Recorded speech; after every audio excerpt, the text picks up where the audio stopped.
and welcome everyone to a really awesome thing. We've never done something like this before. This will be really cool. It's our beginners writer workshop and roundtable. We're really excited to have an awesome panel with us to discuss the art of writing and the craft of writing with us today. We have some writers with us. We have voice actor and artists, and so a lot of really cool people with us today to talk about a lot of different stuff here. So, without further ado, my name is Michael. I'm, of course, one of your co-hosts for the evening, and I'm joined by my fellow Wicked co-host Matt. How you going? How's it going, How are Matt? we doing, everybody? And so Great. I'll go ahead and introduce everyone down the line here, and one by one, we're just going to go ahead and tell us a little about who you are and why you got interested in storytelling. And so, Jonathan, let's go ahead and start with you. Why don't you tell us a little about yourself? Oh, geez. Okay. As far as it pertains to the digital market, I did a lot of work with digital illustration for websites, just different marketing campaigns and stuff I used to do.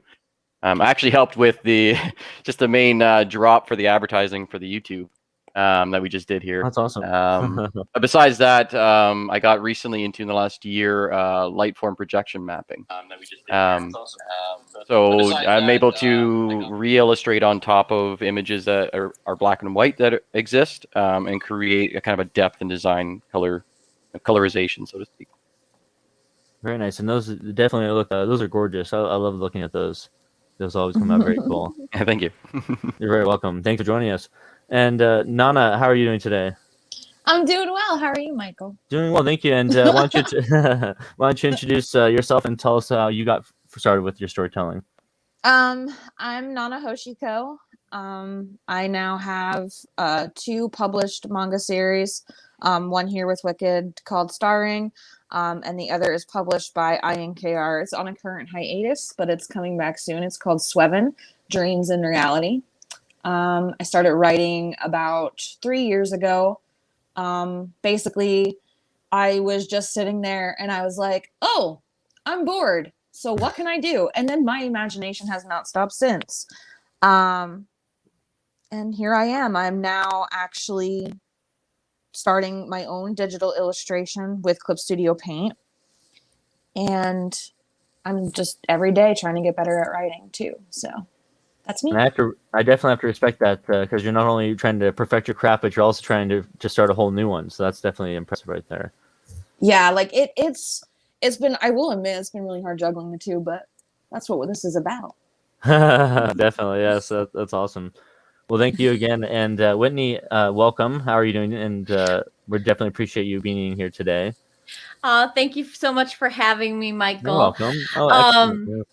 Yeah, so hello, everybody. My name is Whitney Jones, and I am a voice actress.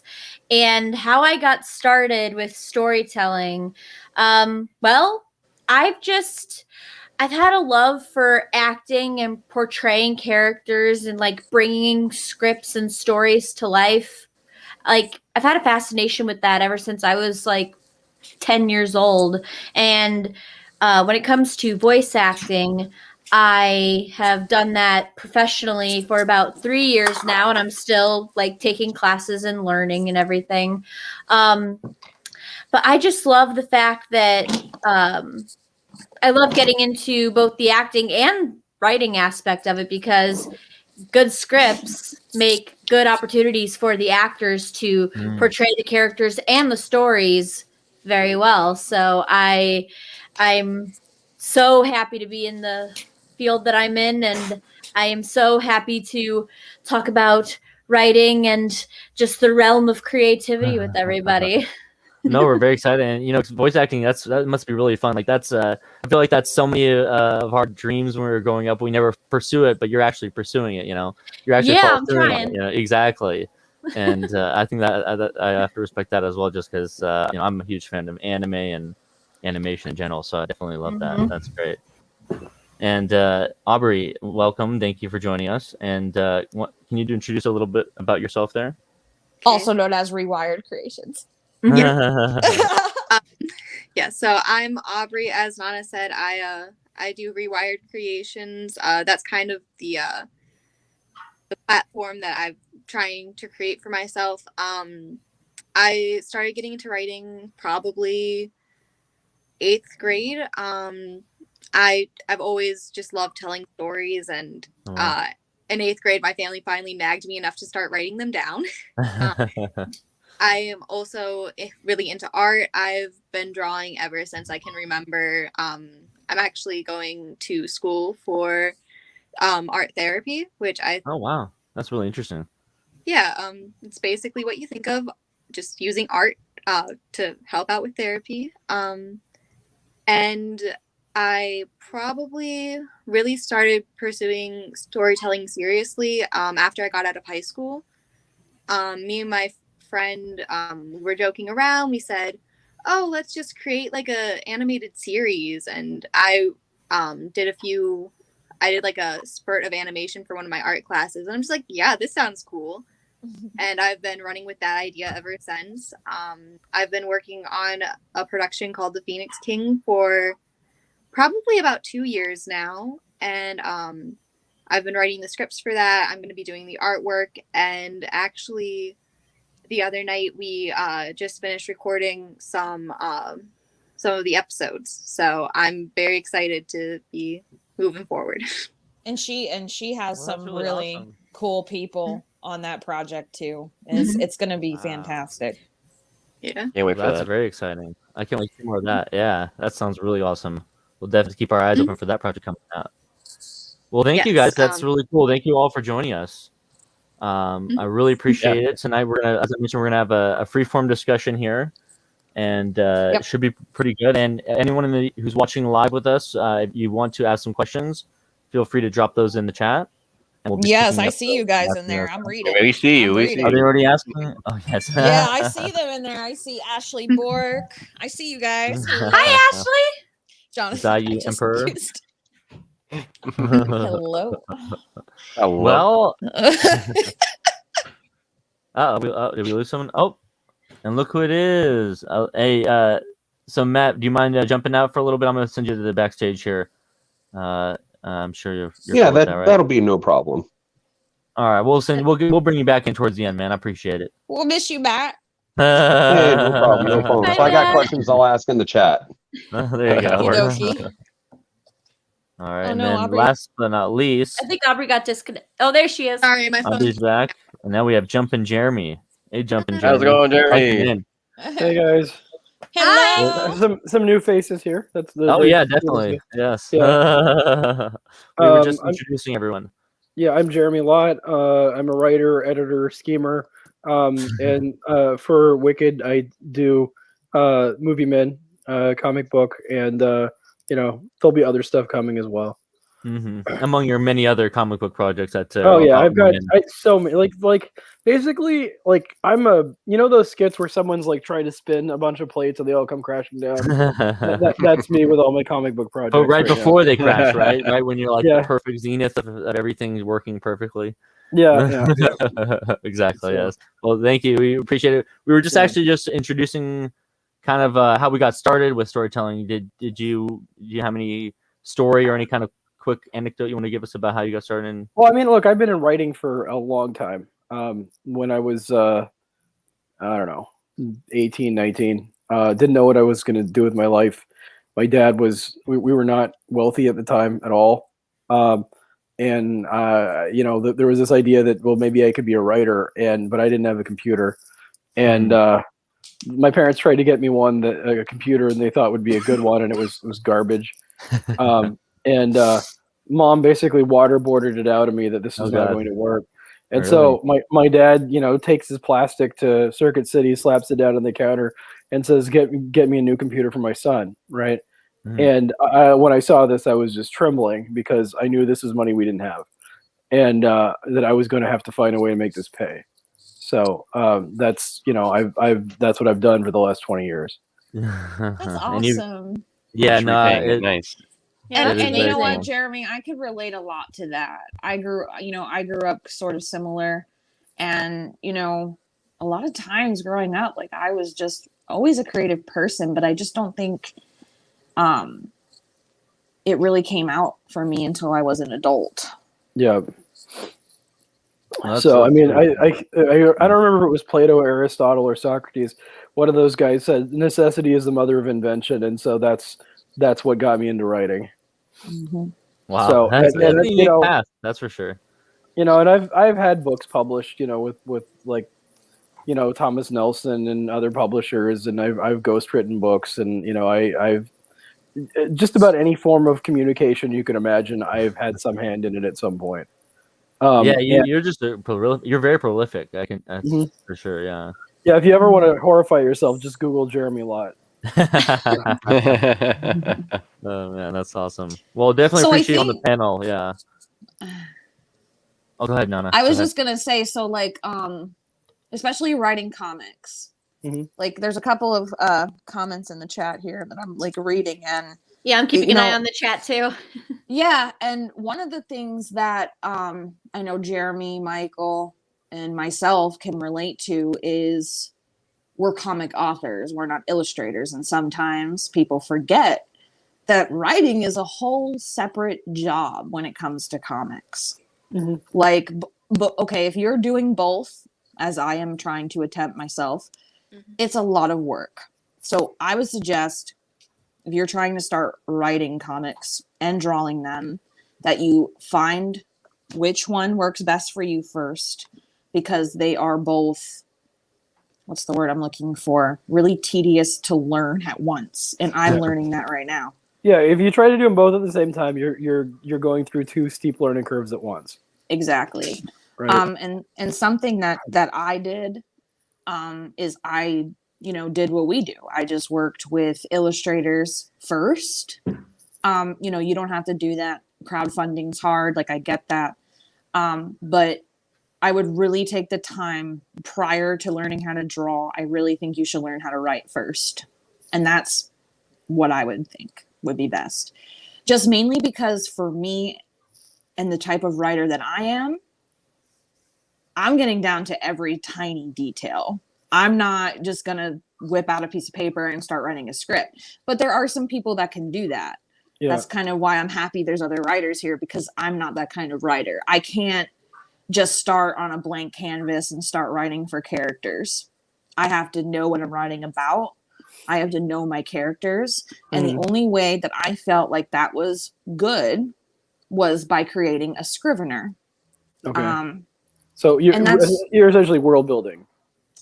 Like, it depends on the series. Now, for Starring, that's here at Wicked, that's Yeah. real world building. That's Yeah. action, you know, it's its own thing. But like, for my other comic, Swevin, it's more of a character driven plot. Like, the Sure, but plot is there. prior to that, though, did you sit down and say, you know, these are my characters, this is the universe they're in, these are the rules? How did you do it? So basically, what I did is I can't write by typing. Now, again, I make this very overly complicated for some people, Okay. but I handwrite everything. Okay. And originally, I wasn't doing it digitally, but now I am. But I brought this out to show you guys that I create basically like a whole, I call it my Bible. It's actually called a Yeah. Scrivener, but I call it my Bible. And you just break down your Scrivener by sections. So like you have basically what the plot is about, and that would be your story structure. Yeah. Then you get into your characters. Those, you can find millions of templates online for character building. Yeah. Nick Davey said the Book of Donna. Oh, that's awesome. And it's true. No, it's 100% true. Like, It is true. Now, oh, sorry. I will spend, guys, easily 4 days building a character, especially in Swevin. Starring, not so much. My Scrivener for Starring is just a simple notebook, and it's broken down very simply. Swevin, not so much. So it depends on the writing style that you're going for. So if Yeah. you're just starting out, blank canvas, I would recommend just finding your plot. Sure. What you call a Scrivener, and that's fun. You know, whatever term you want to use. Often in comics, is called the story Bible. Yep. And it can be for one or multiple issues. And you kind of lay out. Look, people organize these differently, but you know, here are the characters. Here's the world. Here are the rules. Here are the what the first you can break it down in different ways, but here's what the story arc is going to look like for the first X number of issues.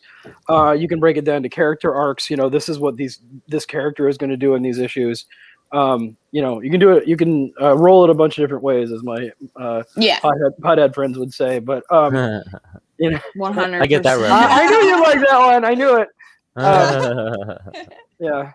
One of the things that like I by the way have not looked at this issue yet, so this is a brand new thing that I'm. To piggyback off what Jeremy said real quick when he said like there's no set structure to stuff, guys, there's not. Okay, you're gonna come up and it's the same with everybody sitting here. Doesn't matter if you're writing, drawing, acting, whatever. You find what works for you and you just do it. Now for me, I'm hyper organized in like my story Bible or Scrivener, whatever you want to call it. Yeah. I'm hyper organized and that's a me thing. That might not work for you. Yeah. There's No, we do also have- Oh, sorry. go ahead, there's Jim. also for both writers and artists there's an engineering aspect of comic books that I think often gets overlooked, in the sense that, you know, 20, 22 pages, whatever the number is, right? You figure out how many pages you have, and that's you should get some amount of story from one end to the other in that issue, even if it's a continued thing. That should be, some of it should be self-contained, right? And there are rules about, like, when you look at the comic, you know, what pages you do what on, and the question is, you know, how detailed are those rules? And I will just say it's very different for people approach this differently, but like usually like first page, you want to find something to kind of, you know, it's the scene setting thing. So there's like this top panel is what's called the establishing shot, so you can kind of see the neighborhood, right? Mm-hmm. Second page often is a splash panel because it's good to kind of go from that to something big. They didn't do that here. These are a little bit splashy in the sense that they're bigger panels, but then you go to the middle of the comic book, right? And this is what, you know, like you can see the staples, right? I don't know how much you can see here. You can see how these splash from one side to the other. Mm-hmm. Even though it's not like, you know, one big image or anything, they do make use of the architecture there, because there's not going to be anything standing in the way. These middle 2 pages are the ones where you really want to show stuff off, right? You don't necessarily know that going in, right? Even if you've read a ton of comic books, you haven't necessarily broken them down. So a lot of times you want to kind of sit down and figure out what you can figure out, and then also ask people, you know, how does this work? Another thing to remember about comics is what Jeremy showed you, that is writing a script. So what you write in those panels when you lay out your script or whatever, you send that to the artist. Mm-hmm. The artist, and you then have to sit down, storyboard that. Like, it's a big process. Yeah. And one of the things for me personally, before I even get into page 1, panel 1 setting, I sit down and I just think it's really important that you know what you're writing about before you actually write it. Sure. Definitely a good point. So we actually do have a question. Do you want to make one point on that, Jeremy? Well, yeah, I'll just say you're going to work differently with different artists. You're going to the amount of specificity you put into it is depending on, it's going to depend on you. It's going to depend on the artist. It's going to depend on the project. And also there are different ways of doing it. There is this idea of loosely plotting a comic book, like approximately here's what happens, and telling the, you know, like, here are the characters, here's what happens roughly, and then having the artist do a lot of the work, and then coming back and working on to put dialogue into that. And that's called the Marvel method. That isn't used very often these days, but used to be used quite often. The best example of this is the Fantastic Four with Galactus and Silver Surfer and everything else, right? Apparently, the only instructions Stan Lee gave to Jack Kirby is the Fantastic Four fight God. Go. And he looked at this like Silver Surfer character. He's like, "Who's he?" So yes, in this Ashley. case, we do have a question in the chat here, and Nicholas asks, let's see here, should pop up on the screen in a second here, hopefully. What exercises would you recommend to get yourself, the writer, or more, did yourself the writer more ideas? What exercises would you recommend to get yourself the writer more Push-ups. ideas? Definitely push-ups. One of the things that I do to if is particularly involving block, or even when you're just starting and you have an idea in your head and you're just like, I don't really know what to do. So something I just do is I let my characters tell the story. Sometimes there are just certain things that you're not gonna know. So you get your Scrivener or your story Bible and you create a section for your characters.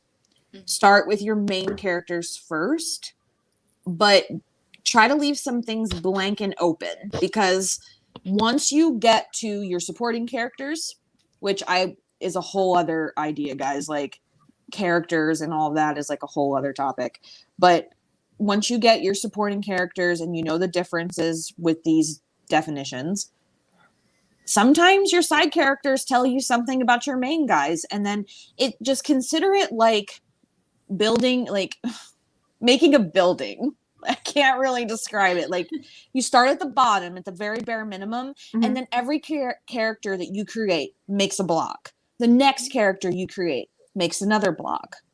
The next. You build it, and your foundation comes as you go on. So to kind of get your ideas to flow good, you could do things like that me and my editor do. We do what we like to call freestyle writing, spitball writing, whatever you want to call it. And I just start writing the first words that come off the top of my head. Like last night, I was kind of doing it in my sleep. Like, this is just how this is something that I've just been doing for so long. And I was like, the moon was full and it was unique. And like, it doesn't need to make sense. Just write it, say it in your head, put out your notepad on your iPhone, write it in there, whatever, a scrap of paper, I don't care. Just write it. Well, and See, you know a lot what? of people- Go ahead.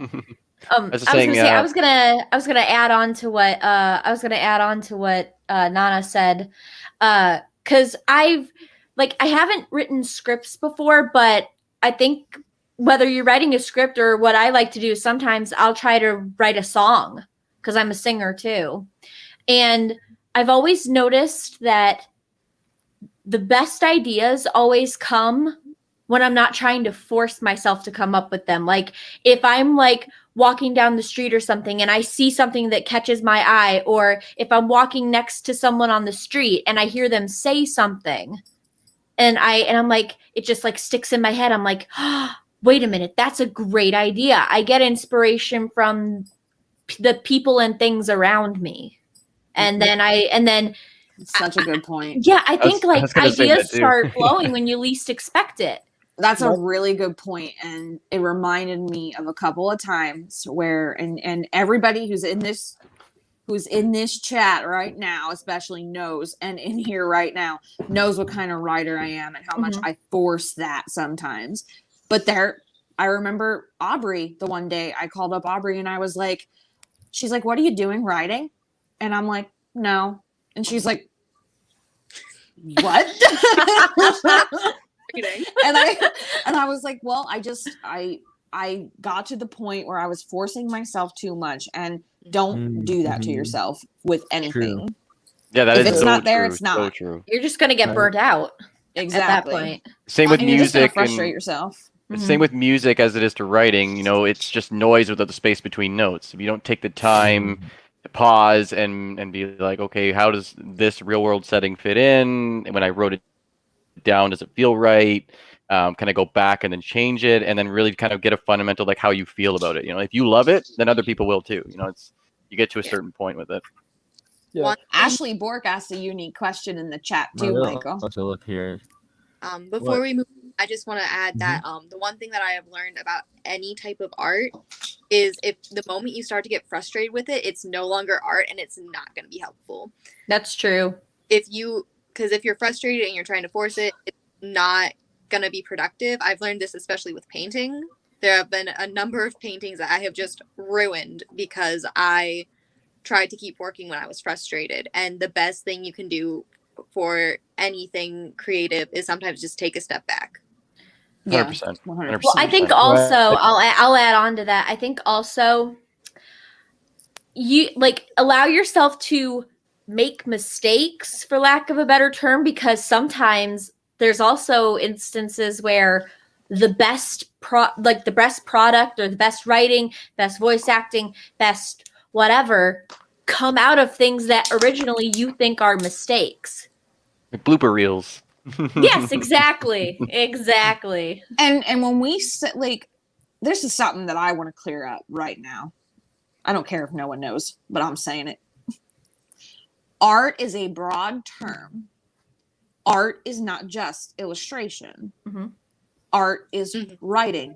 Art is acting. Everybody here is technically an artist in their own little corners. So when you say Agreed, art, yeah. it doesn't necessarily mean just illustration. That's just a whole other type of art form. Mhm. Yeah. Very true. Yes, very true. Mike Barron, very famous comic book writer, friend of mine. He said, Jeremy, get a notebook, get a pen or pencil, take it around with you. When you hear something that you think should be in a comic book, write it down. When you think of something that should be in a comic book, write it down. If you get an idea that you want to sketch out, that you got a pen or a pencil and paper, do that. So to get to the question of what exercise is useful, I think that it's useful to take some sort of implement along with you to capture your ideas as they come to you, rather than trying to force them when you're, sitting down. So there you go.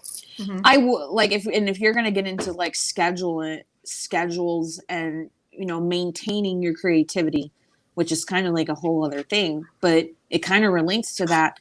You do with any type of artistic thing, you need to dedicate time. It is a muscle and it will only grow as much as you allow it. So like Jeremy said, when you're out, use your iPhone when those random ideas come to you, but I still think it's a really, really good idea. Doesn't matter how long, 45 minutes, an hour, just take the time to sit down, add to your Scrivener, draw your art. Every day just grow these talents and you will see progress, even when it feels like you don't have it.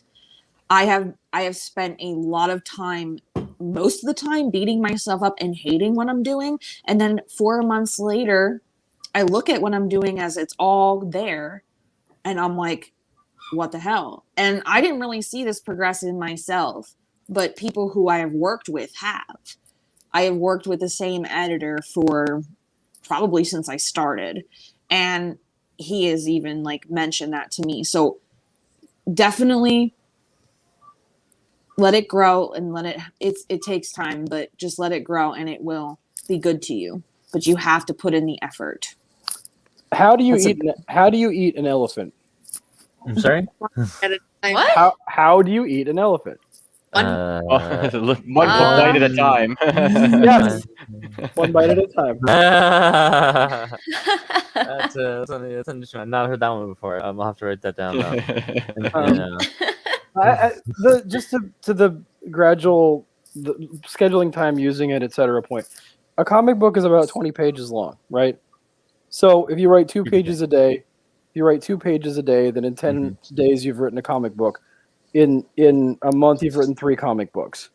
Times a year, it doesn't sound like much, right? Writing 2 pages a day, but you actually can get a lot of done in small increments, is my point here. Oh yeah, 100%. Yeah, there's so many people have used that reference on every different kind of avenue. Yeah. Oh yeah, It's a huge thing. One brick at a point, like eating an elephant. Yeah. It works for every point.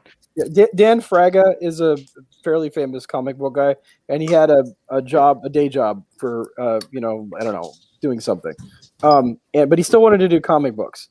And so what he did is he said, I'm going to spend every day, I'm going to do 1 panel, right?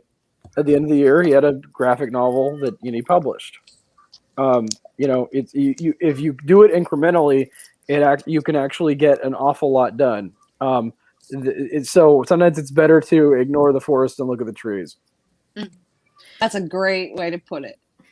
No, you mentioned there was. Oh, sorry. Whitney, did you want to add something to that? Oh, yeah, I was going to say, because like Jeremy, when you mentioned that, it made me think of, because that could apply to the aspect of voice acting too. Like, because I have some friends who are professionals in the industry who have been coaching me and helping me out, and I mentioned auditioning to them, and they always told me, okay, so limit yourself every audition, like, because there are like 3 or 4 lines for every character that you audition for. So don't spend an hour doing one audition. Limit yourself for every line, limit yourself 3 takes. And include the best of what you got from those 3 takes in your audition that you submit. Because otherwise you're going to spend forever doing the auditions, and you're going to get really, really frustrated, and then you're going to think nothing's good enough, and you're not productive. So if you limit yourself, like, okay, so for this line, I only got 3 takes, man, to get it right. Or to get it to how I think is right. I have a that put it really in your brain to helps. do that. Yeah, like set Yeah. that goal for yourself. Yeah. Yeah, and Whitney, that's really helping pace. I have a voice acting question for you. Yes. How do you keep, like, is becoming hoarse a problem, or how do you because if you have to do it a lot, is that an issue or not? Well, it depends. Now, I will just say, yes, some people have had that problem. Like one of my friends in the industry, for example, y'all know Bryce Pappenbrook, right? Of course. Kitty and Sword Art Online, Inosuke and Demon Slayer. Well, for him, for instance, he's the type of person of like who he gets cast as characters that scream a lot. So yeah, he says how it destroys his voice. However, me on the other hand, I'm the type of person who I can scream for hours and it doesn't really hurt me at all. But like, well, there's also the fact that I'm also a singer, so I know, like, especially when you have to hit those really, really strong notes, you learn how to do it in a way that doesn't hurt your voice. And I've also learned with doing this as long as I have, I've learned that, I've learned the signs to look out for to where my voice is trying to tell me, yo, chill out. You need to take a break. You need to stop. It's always great to have a voice acting friend. I'm in the same boat because a lot of my years previous to doing illustration now was done out of singer-songwriter. So there's a lot of things that I incorporate into my own singing. So I get the same avenue, like from the diaphragm, and as soon as your throat starts to feel like it's taking a lot of that pressure, you take a break, right? It's like you don't want it, because singing from the throat is different from the stomach, and then you will destroy yourself over time. It just it hurts. Oh yeah. Yeah. But I've noticed from because with my voice actor friends that I've talked to, a lot of them have told me like it's a matter of where, like, because I've heard a lot of people are doing it from the wrong place. Like they're screaming from the wrong place. And that's why their throat hurts. Because if you do it from the right place, your voice can hold out a lot longer than if you're going to let out a battle cry, like you got to do it from your diaphragm, not from the back of your throat. Because if you do it from the back of your throat, of course your throat's going to hurt, and it's going to hurt. It's going to cause pain way quicker than if you build it from the diaphragm and then let it come out. Yeah. And it sounds more nasally, and it's not constructive when it comes to the high part of your face. It's very hollow sounding, and it ruins the note, actually. So please don't give lessons to my toddler daughter. I was saying one of the greatest reasons that I love having like Whitney or a couple of my other voice acting friends is that because I have a 4-year-old who loves Elmo, and me and Whitney, we're good friends outside of here.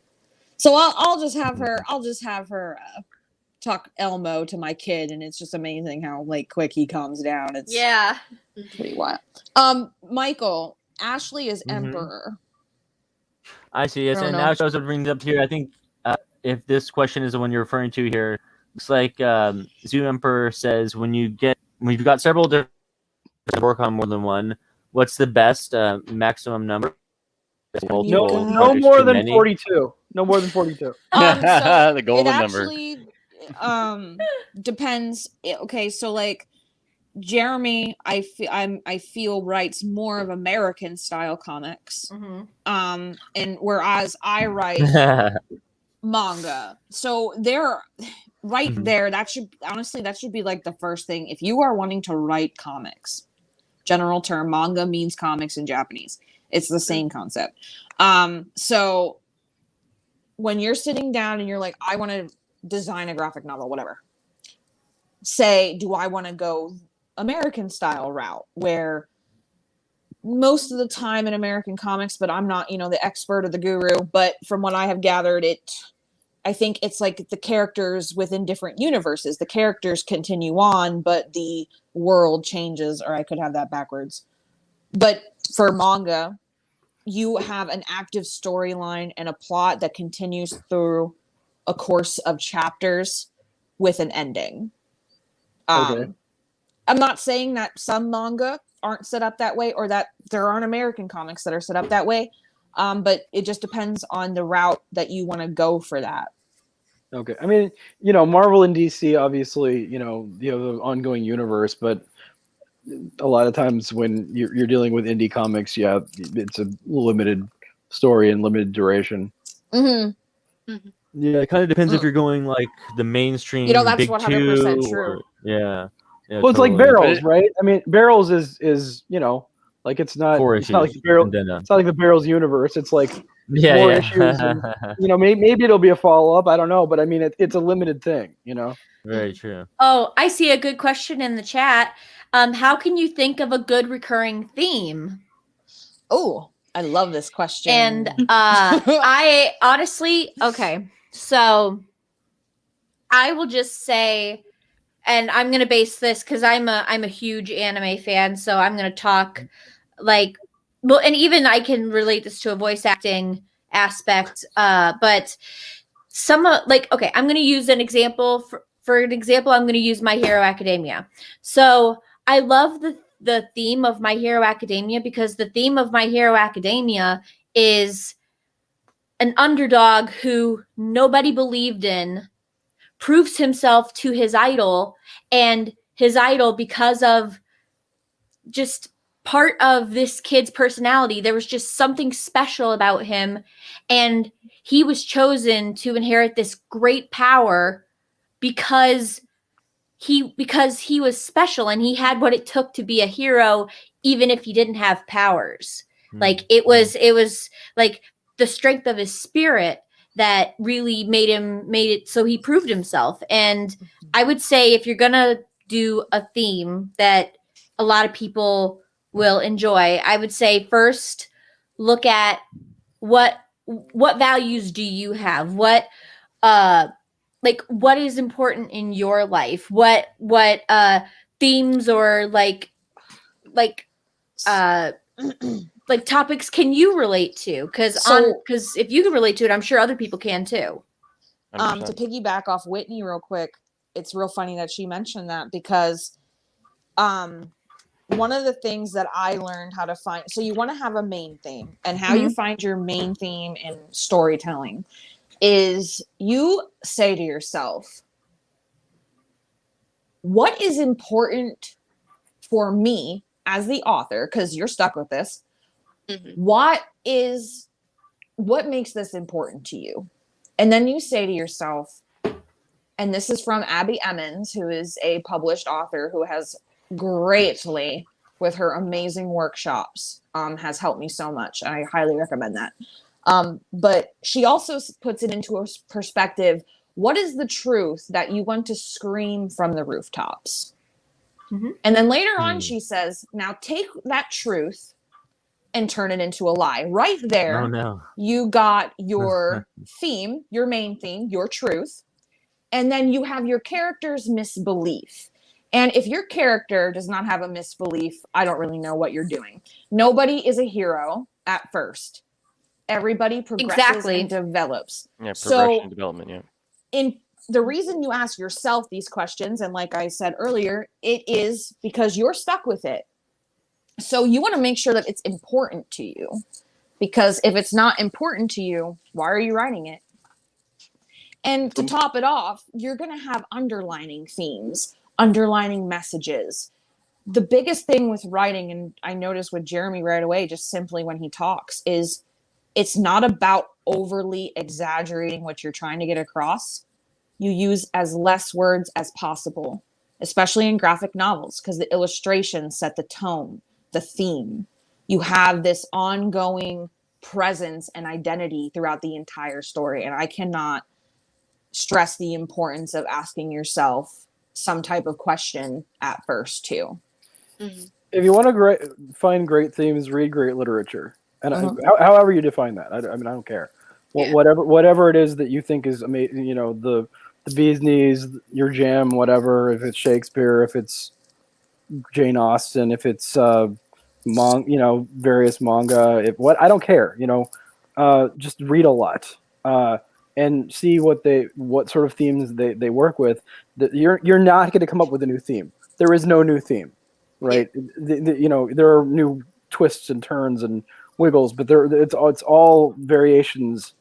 And so if you want to find great themes, then read great literature. Yes, Jeremy is so right there. Like, if you are expecting to write anything, especially involving theme, you need to read. If you want to write manga, you got to read it. If you want to write American comics, you got to read them.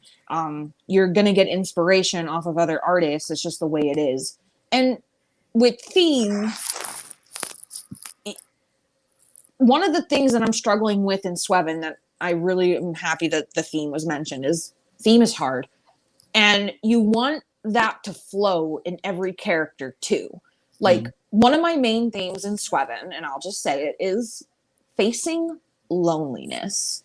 And every character throughout the course of the story faces it in some way, in their own way. Because they're all individuals, but at the end of the day, we all have that in common. Nobody wants to feel alone, and we all have to at some point. Well, off of that, my family's here, and I'm going to go. So I'll see you guys later. Take care. All right, thanks for coming in. I actually wanted to ask Aubrey, how do you typically approach things like when you're doing your work and your art? So when I first think of a story, I usually just think about it in my head, and if it sticks around for more than a week, then I'm just like, okay, this is worth playing around with. And so I just kind of start with the scene, and I just kind of let it build organically. I try to find the characters, and I add them in as they're needed.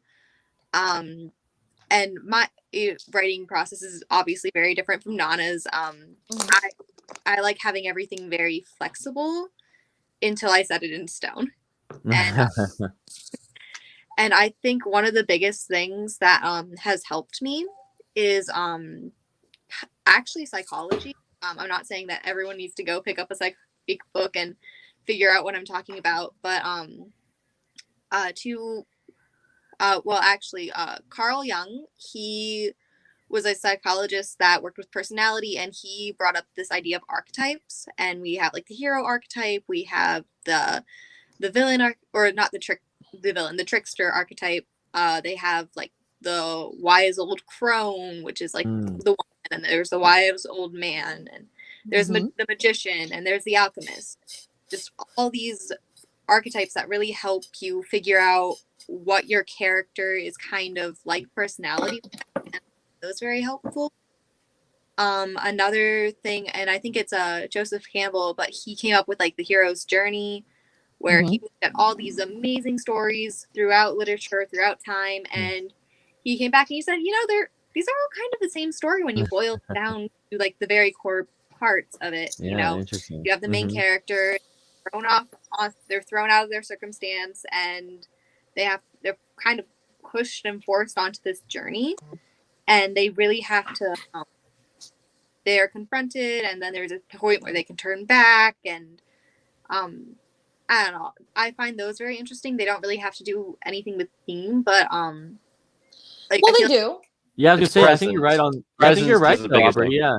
Yeah, no, even the heroes. Yeah, even the hero's journey itself is kind of a theme in its own way, really. Like because you like when you say theme, that's broad. Like theme is main theme. There is definitely something that you don't need to make it the same constantly. Like, but you want the main theme to poke through your characters, but them themselves, the characters as their own identity, will have their own themes. Like, and what Aubrey said, it all is kind of based off psychology. And one of the things that I say to her constantly when I'm writing, and I don't know why I always say this, but it's like, I guess I got to understand people in order to write about them. Yeah. Tropes and cliches, they exist for a reason. Don't be scared to use them. Your writing needs to stand out, and I like to describe it as like the big T, right? So like your T, when you have your T at the top is your plot, and then the line going down is your characters. And like I said, you build that building. It's a part of the process, and you want to do your main theme first, though. Yeah. One thing that I find very helpful with characters is two concepts, which is the persona, which is like the mask that you show the world, and that's who people see you as, and it can change between groups and people. And then your shadow, and that is the part of you hiding that you're denying. And I think it's really interesting because if you ignore the shadow for too long, it always swings back and bites you in the butt. That's kind of where like midlife crisis come from, according to Jung, whatever. I can't speak. But basically, I think that's something really fun because it's basically when the characters are just like, I can't deny this part about me anymore, and they find Yes, your character's inner conflict, which if you seriously sit down and ask yourself the set of questions that I mentioned when you start out, writing is going to be such a piece of cake. At least it was for me. Now, if you're an hyper organized, overly structured writer, you're good to go. Now, if you're We lost. While we're Nana. waiting for Nana to come back, I'm going to piggyback Aubrey off of something that you said. So you're talking about like, and honestly, like, I think that's what makes the best writing. Like when you have, like, because you're talking about like, oh, the part, like the you that you show other people, but then there's the you that you are when you're by yourself. And that inner conflict of not accepting the part of yourself that you're ashamed of. And I think, honestly, that's what makes the best both characters and villains, because honestly, when you were talking about that, you made me think, I don't know if there are any fans of this show in here, but it makes me think of a scene that I love from the show Once Upon a Time. And it was where Henry was kidnapped and taken to Neverland, and Peter Pan gives Emma the map, and he says, oh, I'll help you find your son. This map will lead you right to him, but only you can see it, and you will only see it when you accept who you really are. And she was trying to get it to show, like, saying like, okay, I'm Henry's mother. I am the daughter of Snow White and Prince Charming. I'm the product of true love. I am the savior. But even when she was saying all of that, it wasn't showing up. And then she finally says, you know, being here, this has just like, I don't feel like the savior here. I feel like what I've always been. And her mother confronts her and says, well, what's that? And she says, I feel like an orphan. And that is when the map finally showed up, because she accepted who she was. And I loved that scene because it has that inner conflict of, yes, she did grow up without parents, but also she has this other side of her that she tries to show everybody else. Like she tries to be strong for everybody else because they rely on her. And knowing like being able to peel back those layers is what makes great writing and also great acting too. Like when it comes to my aspect or even on camera actors, like if the layers are written out in a very good way, the better the acting and the better the portrayal of the story and the character will be. Right. I So- imagine It's good writing. Oh Sorry, I yeah. didn't mean to interrupt you there, Jonathan. There, I was gonna say, I imagine good script writing can elevate your performance just because there's so much Oh, more to work with, absolutely. right? Absolutely. Yeah. Sorry Um, about that. My phone died. You're all good. But I think it's Yeah. it's the emotional connection that you tangibly have with individual characters that are written, and not just necessarily yourself, but how you would envision someone else emotionally connecting to that character and developing over Mhm. time. So there's always a process of doing onto yourself and onto others, and then having it come back, and then it's a ebb and flow sort of design with most writing. Yeah, and Anything, even voice when you acting, screen. yeah, and even when you write a villain, like cuz I've seen this in a lot of stories that I really really like. When it comes to writing and portraying a good villain, what like I always say the key to making a good villain, both in the writing and acting point of it, is is writing the villain and portraying the villain in a way where you don't condone what they did, but you're like, huh, I get where they're coming from because I would be mad about that too, or I would be upset about that too, even though I don't condone their actions. I absolutely love stories where they connect in a way where you can relate specifically to it just by maybe biases that maybe you had within yourself, or like the way Mhm. you perceive the world, and you go, okay, well, yeah, it makes sense why you did that, and like I could see maybe part of me having that feeling, and then having almost a character switch dynamically too, which is great, like having a way where and I watched the new movie Cruella that came out, and it's one of those Disney Oh, movies as really? a reference. They switched the narrative from where there was a darker essence from the originating light characters. So like the Dalmatians were dark instead of good. Where Cruella was the good one, and she was manipulated Oh, by a wow. family that was dark, right? So I'm not trying to give it away for anybody on YouTube here, but the main concept is that they flipped the narrative and the script, so you got to understand what it meant to be that person Yeah. you didn't know about, who was Cruella, right? Like learning about specifically makes them fundamental. It was Yeah, interesting. and I you know like it. what?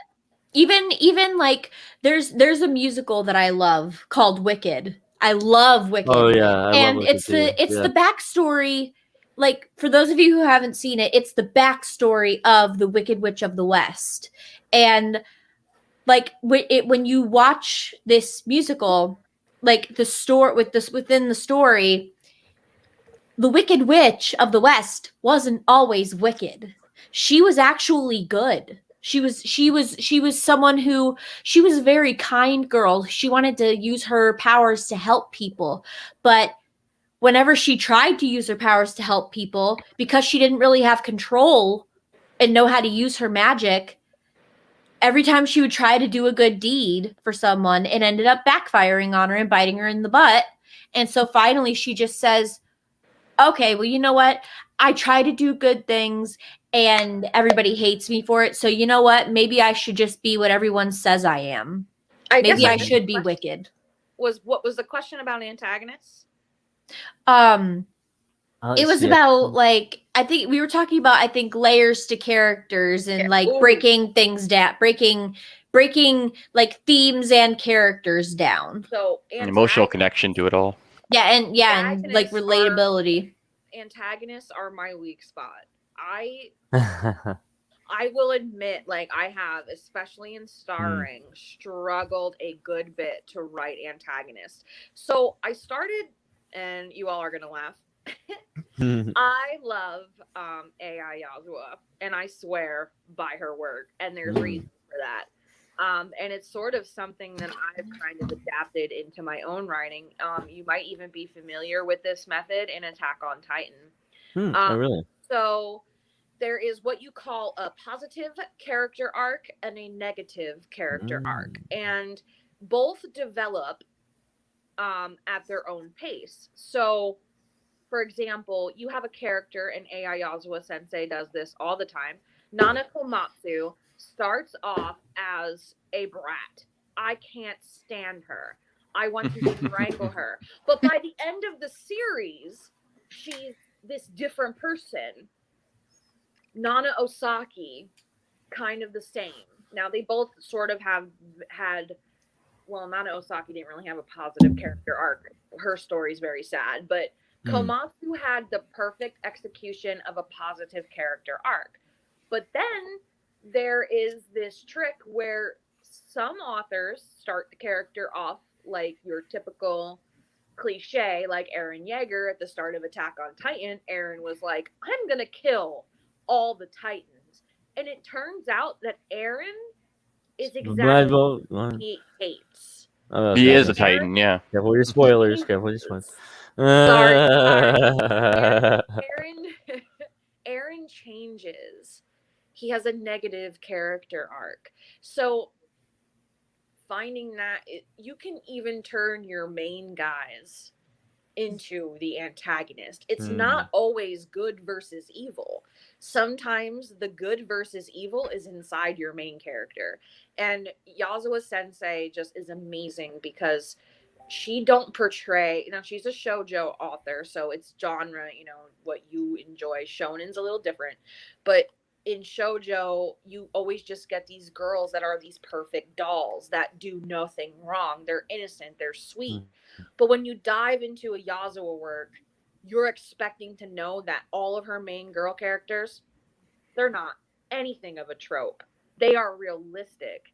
And she speaks from just such a good perspective in general, especially for a woman and stuff like that. So you can even turn your main guys into antagonists, which is sort of something that I'm doing similar like in Sweven, because I don't always just like the good versus evil. But if you're doing that, I would suggest, you like Whitney said, like Aubrey said, everybody here has said, you want to make you want to sympathize with your antagonist. You want to have reasons for why they are the way they are. They didn't just wake up one day and say, oh, I'm just going to kill everybody. No. They just were like, okay, I am sick of this shit. I'm I mean, all the characters that you really want to get into in a design console, let's take One Piece, for example. They have so many different variations of characters just in one place working together that in some way they had to be protagonists and then they had to be this positive outflow at the same time. And that comes, it comes down to every scene. There's some plots where they're fighting each other on the ship for whatever given reason, and then they make up, and then they're fighting someone else, and then maybe they're angry or maybe they're sad. Like, they play so many different plot variations that it leaves you guessing with your characters, so you can kind of feel for them a little bit more, right? And get them more into their specific style. Well, and begs... Oh yes, go ahead. I was gonna say, because when we talk about all this, one example of that shift in the character, and even because this character that I'm thinking of has both a tragic backstory that can make you sympathize with him, even though he is an antagonist, but he also has that character development to where he realizes that what he's doing is wrong, and he turns to the side of good, for lack of a better term. But Zuko from Avatar: The Last Airbender. Zuko has such a tragic backstory, and you sympathize with him and you come to understand why he is the way he is. But even so, over the course of the show, you see him grow and you see him change, and you see him realize that the way he was going about getting what he wanted wasn't the right way. And even he realized that what he wanted really wasn't what he needed. He got what he needed instead of what he wanted. And that changed him for the better. Yeah. One thing that I like to play with when I think of my antagonists are in any way, shape, or form, is this character redeemable? Or have they just gone so far off the deep end that nothing's going to redeem them? And how far along are they on that path? And it's really interesting to play with that, because you could have literally the worst character in the world, but as long as you give them something, as long as you give the viewer or reader, whoever, something to sympathize with that character, you can redeem them. It might take work.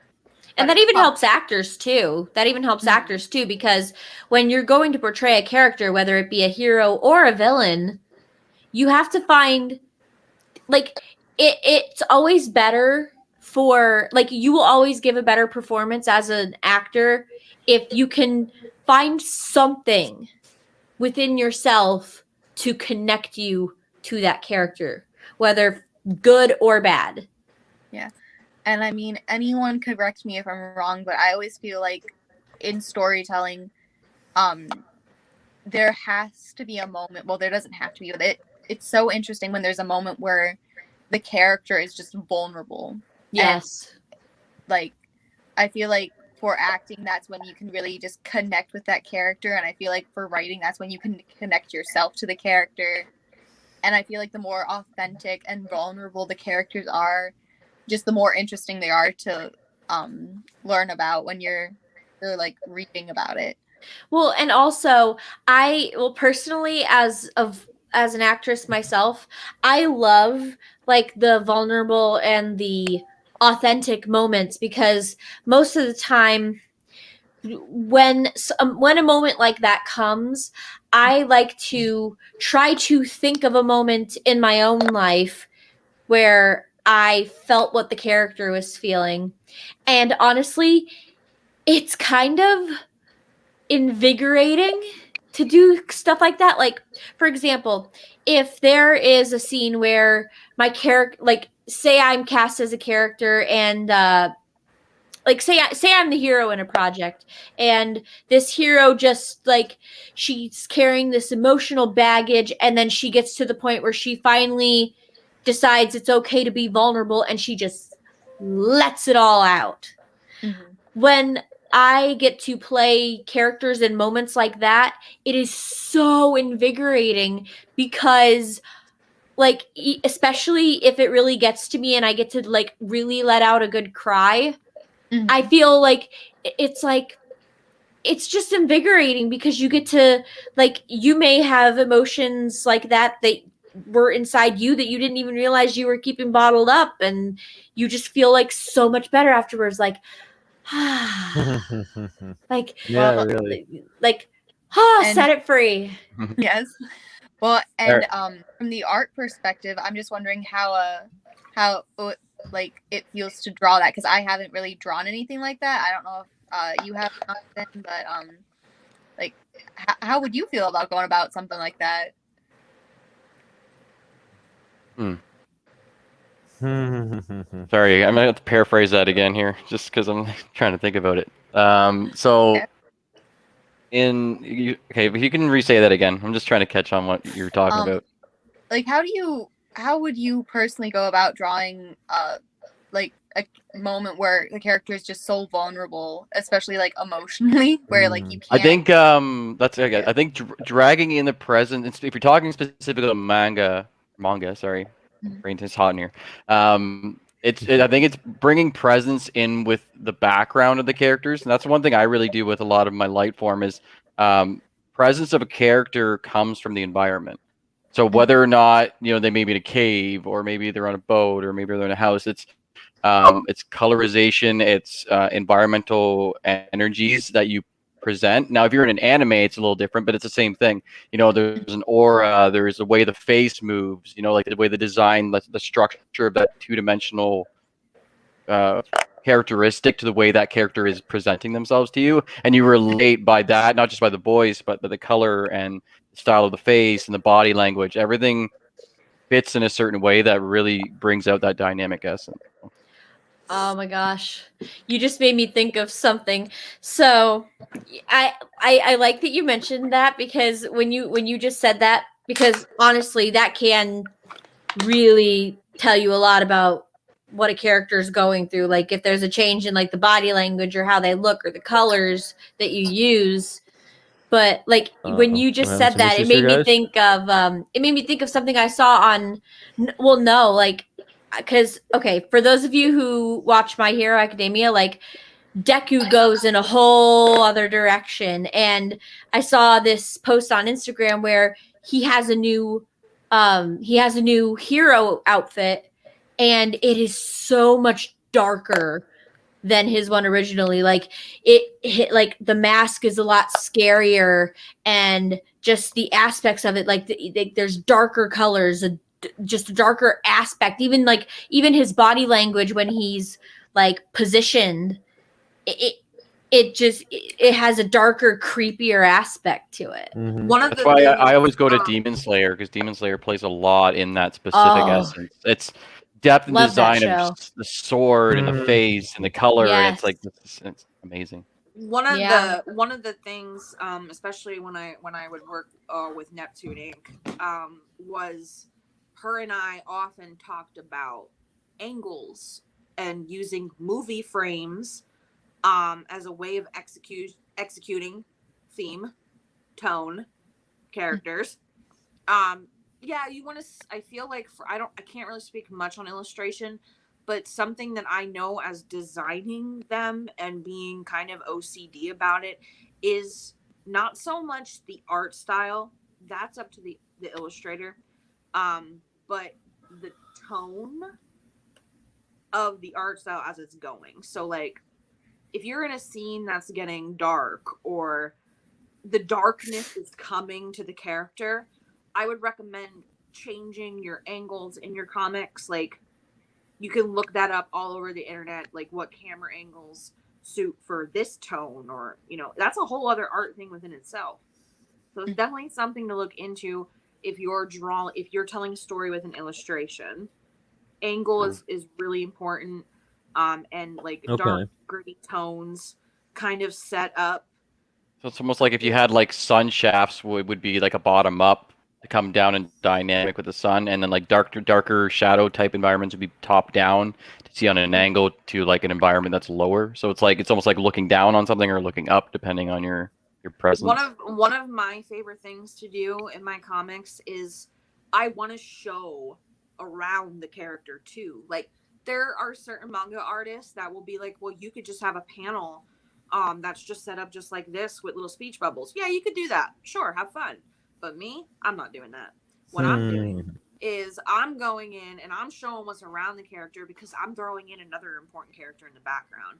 I'm throwing down something that's going to be mentioned like in 50 chapters, but here it is. It's right in front of you. Easter egg.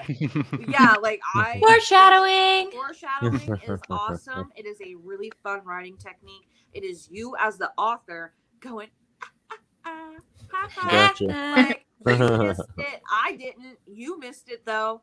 So yeah, you want to do just the whole like panel with the face and the speech bubble. That's fine. There's nothing wrong with that. But for like, I feel like that works better in casual, funny, comic relief moments more than the intense, fighting scenes. Or in Sweven's case, because I'm, writing more of like a josei, but in Sweven's case, I like to show the surroundings so that I can put little hints, little tidbits here and there. Now, we have a great question. Oh, did you have another point on that, Jonathan?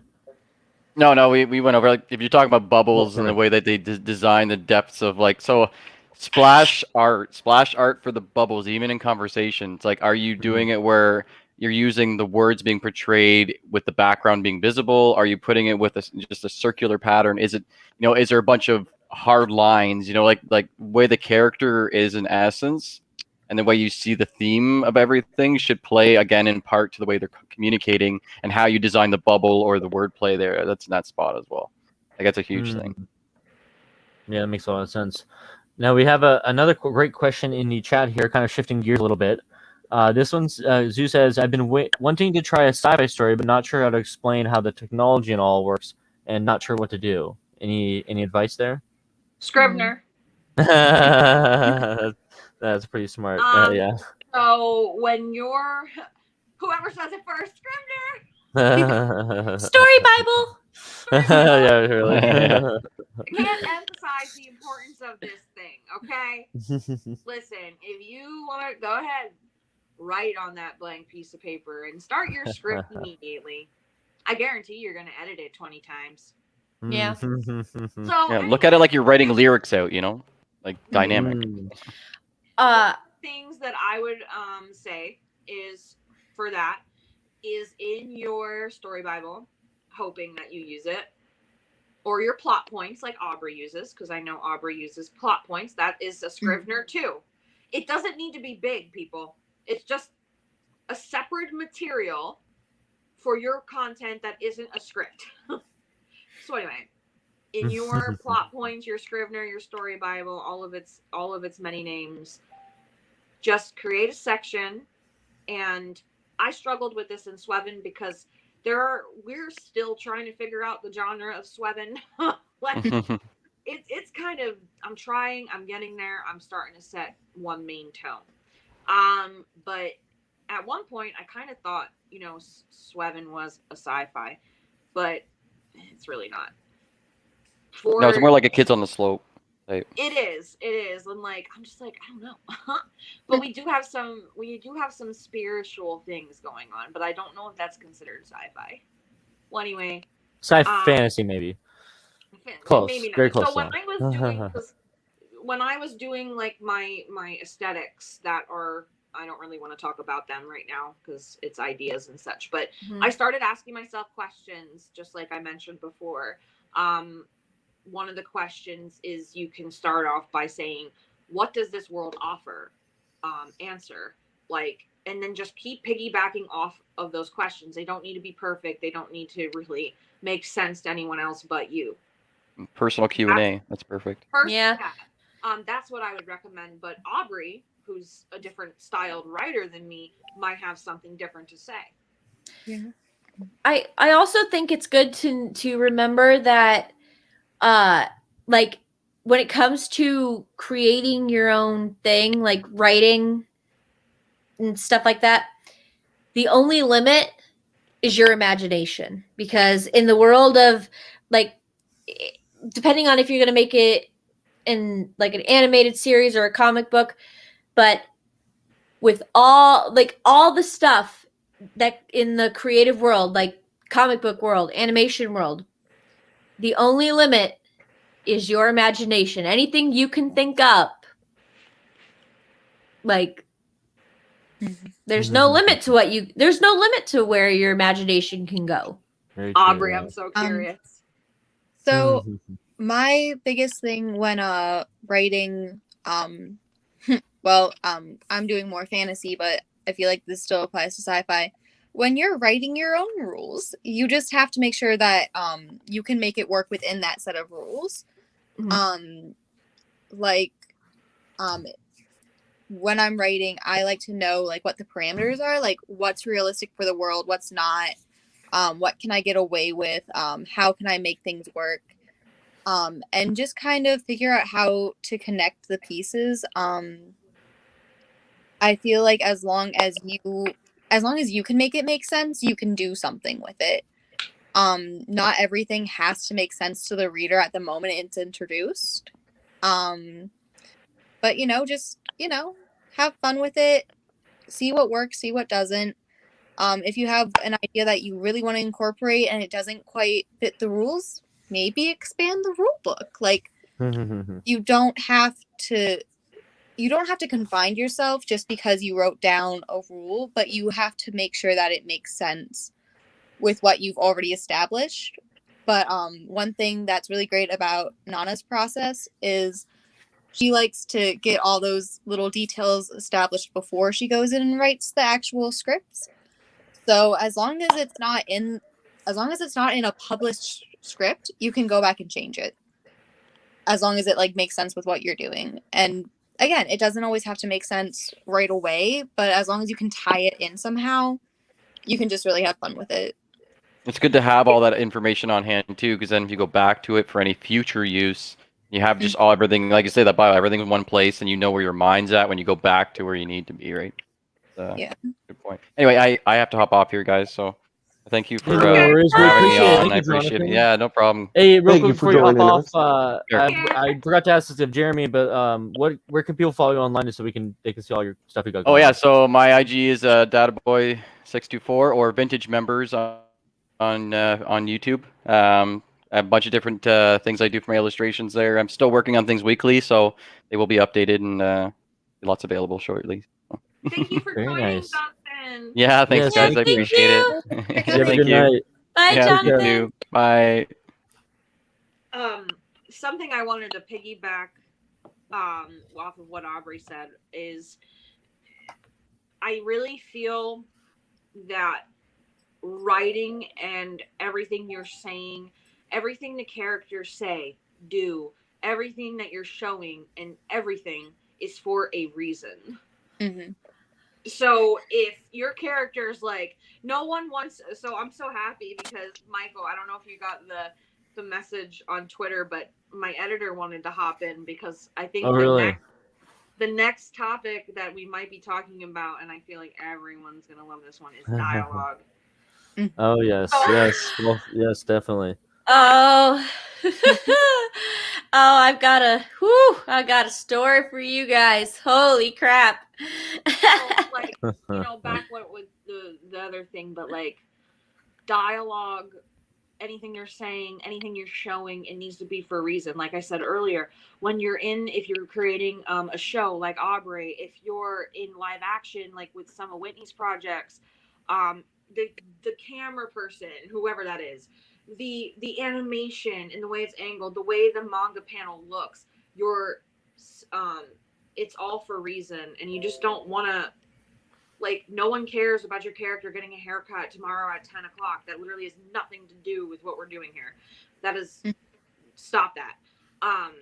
No one cares about the stupid plushie in the background, but if it's a plushie that the character buys in chapter 60, then it means something.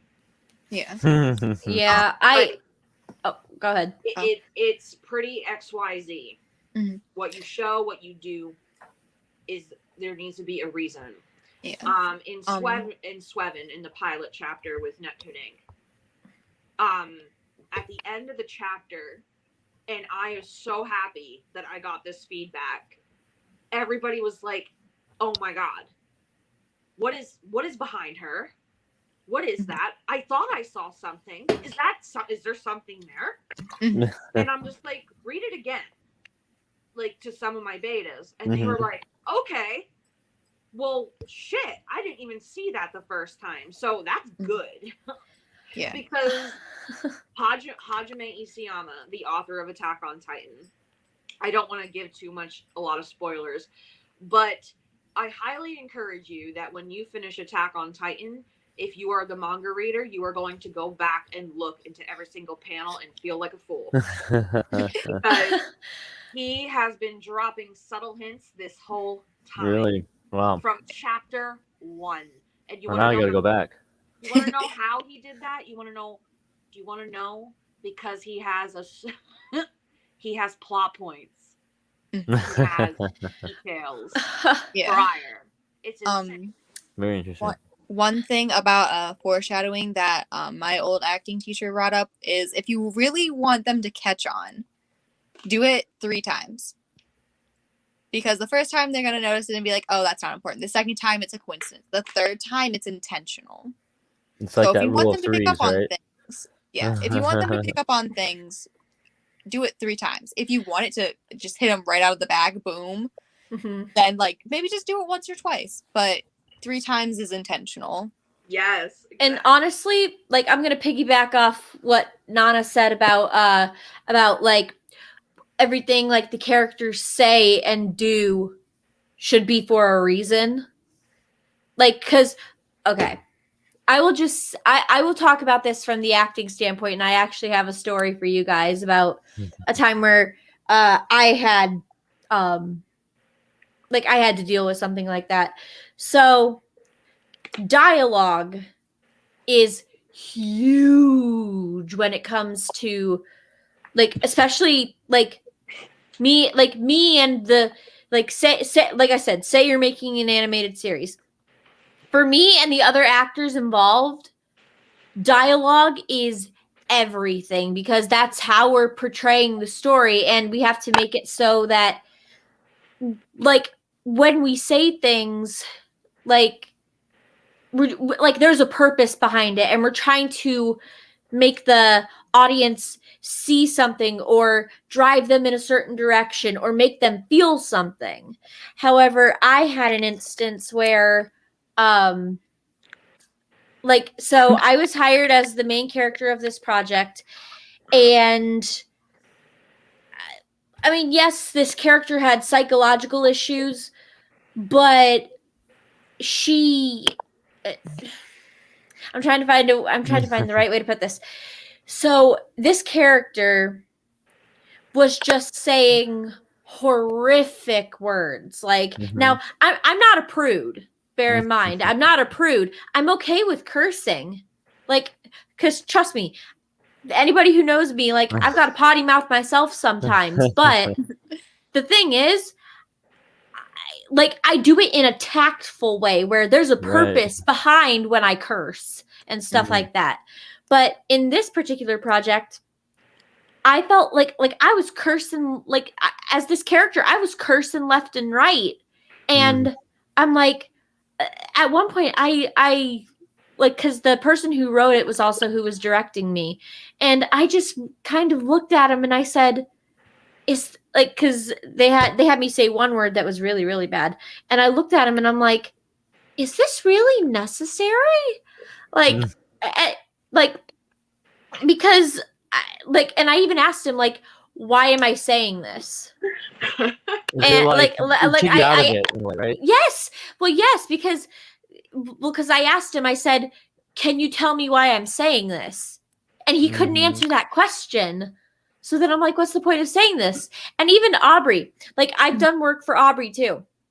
And Aubrey has always said to me from every time I've worked with her, because I've acted for her, she will always say to me and any other actor that she's working with, she will literally say, if you don't understand why your character is saying or doing something, ask me and I will tell you. If I have your character curse, there's a reason I'm having your character curse. If I have your character do whatever, it's for a reason. It's not for shock value or just to put it in there because I think it's funny. Mr. Curse-a-lot is here. Oh, May. No. Welcome. Thanks for joining us. Hi. Right at the perfect time. This is his forte, everybody. Here. Yes. Hello. Like this person, Nana, editing and doing a lot of heavy lifting that she forces me to do at near gunpoint. No, I'm kidding. I mean, she doesn't do that. She yeah. I mean, figuratively speaking. Kevin, I'm real excited to talk about. Oh my God! Don't get me started on dialogue. Do not. Oh, we will. We're going to get you started on dialogue. Actually. Yes, that's what we're talking about right now. So, ta-da! Yeah, really. I'm so excited to talk about our unique process to dialogue. Dialogue. Yes, she's been teasing us. Yes. That we just dialogue is the king. Is behind everything. It is the driving force of the narrative. Forget how a camera looks. Forget everything you know about entertainment. Close your eyes and hear one guy curse 50 times in a monologue that is furious, emotional, but damn right important to the character. It doesn't matter if they're wearing the worst shirt in the world. It doesn't matter if they're holding a banana instead of a gun. If you close your eyes and you hear that dialogue, and if I point to Pulp Fiction for this example, because you can have the most basic of understanding of what a camera angle should be. It could just be flat, no angles, no extreme close-ups, just the camera, the actor, and the dialogue. If the dialogue is extreme and it pulls you in and you can't stop listening, you have achieved the pinnacle of dialogue writing.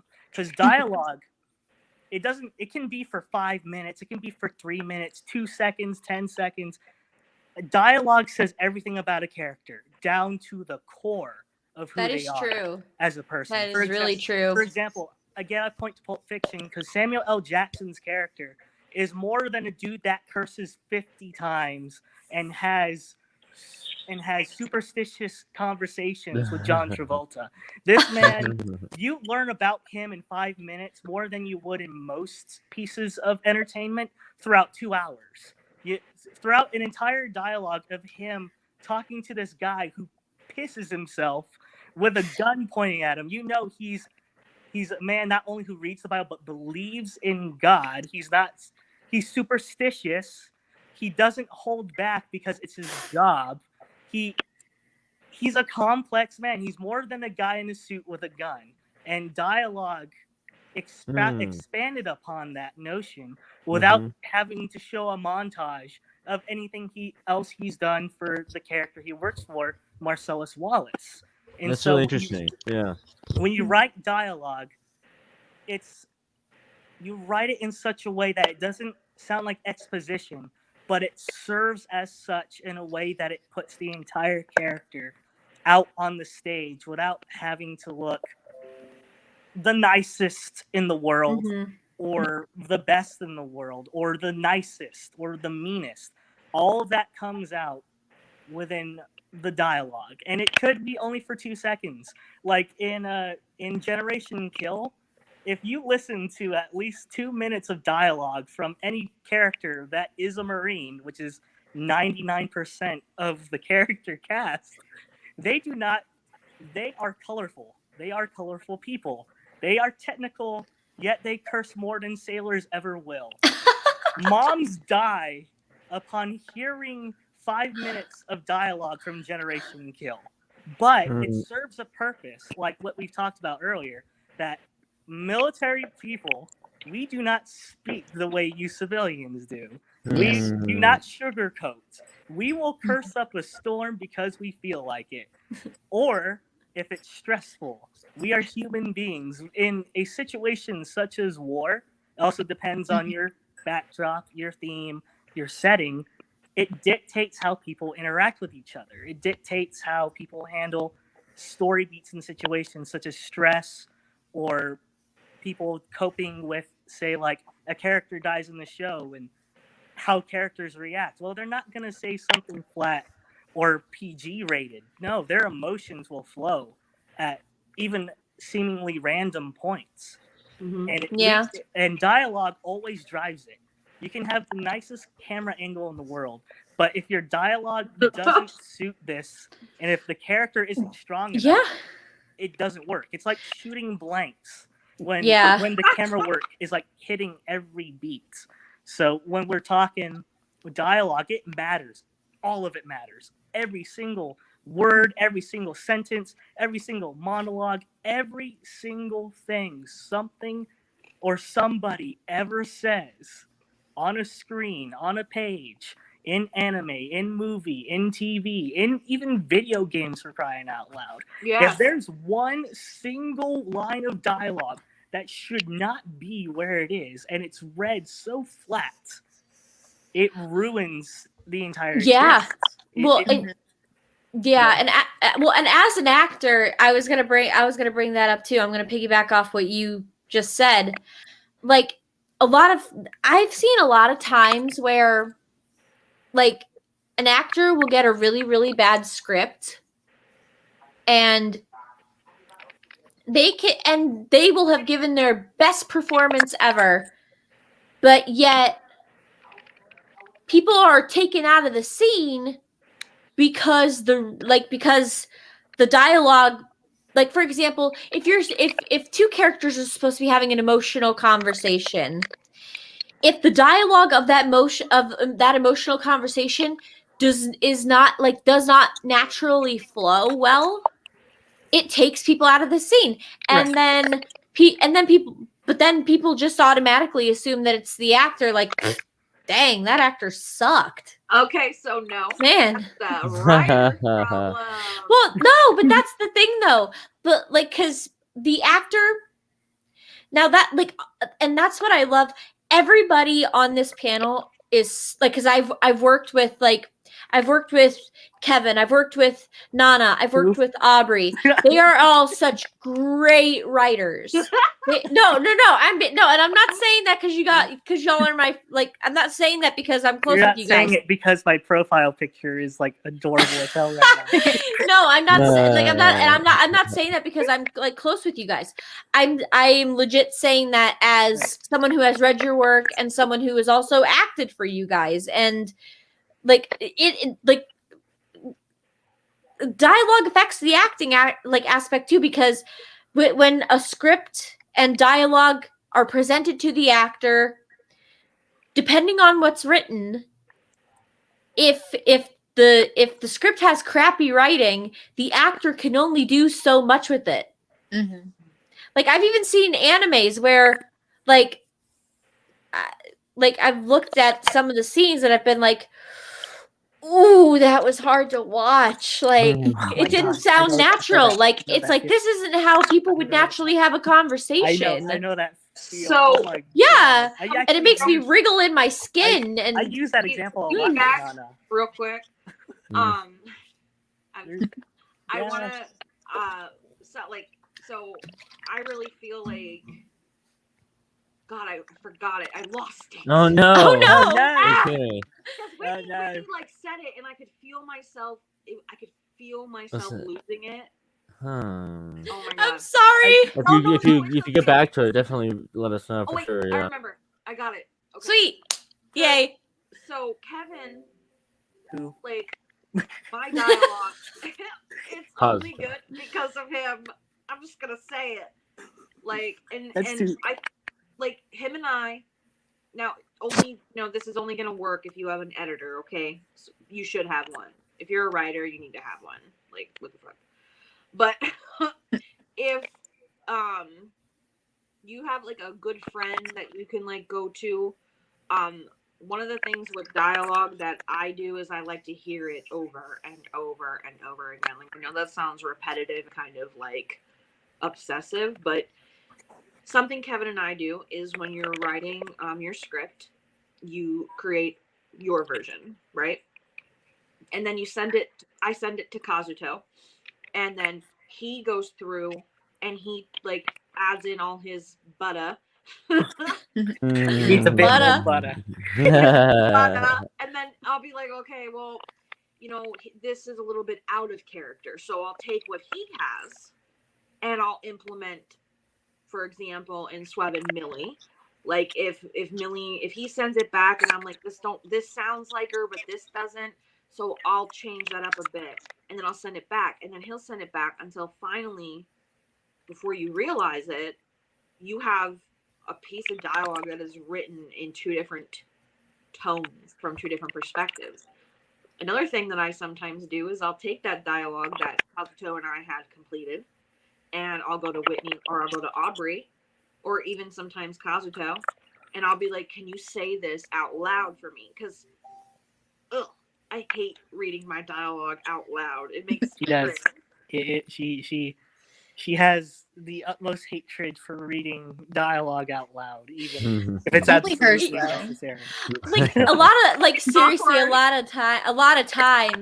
lot of times she'll be like, hey Whitney, can you do me a huge favor? And I'll be like, yeah, sure, what is it? And she'll be like, so I have this dialogue written down, can you like record yourself performing this line and send it to me? And I'm like, you dang right I will.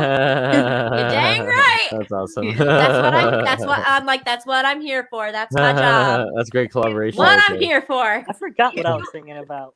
Oh wait. That's so Oh, funny. Oh. We were If you talking like about, the like, theme, yeah. like if you don't have a friend like that and you're just solely working alone, another technique you could do is, if you're having trouble with the dialogue, is you could pretend you're another person. You're creative. Come on. Mhm. So you Or take just have Google your Translate read it for you.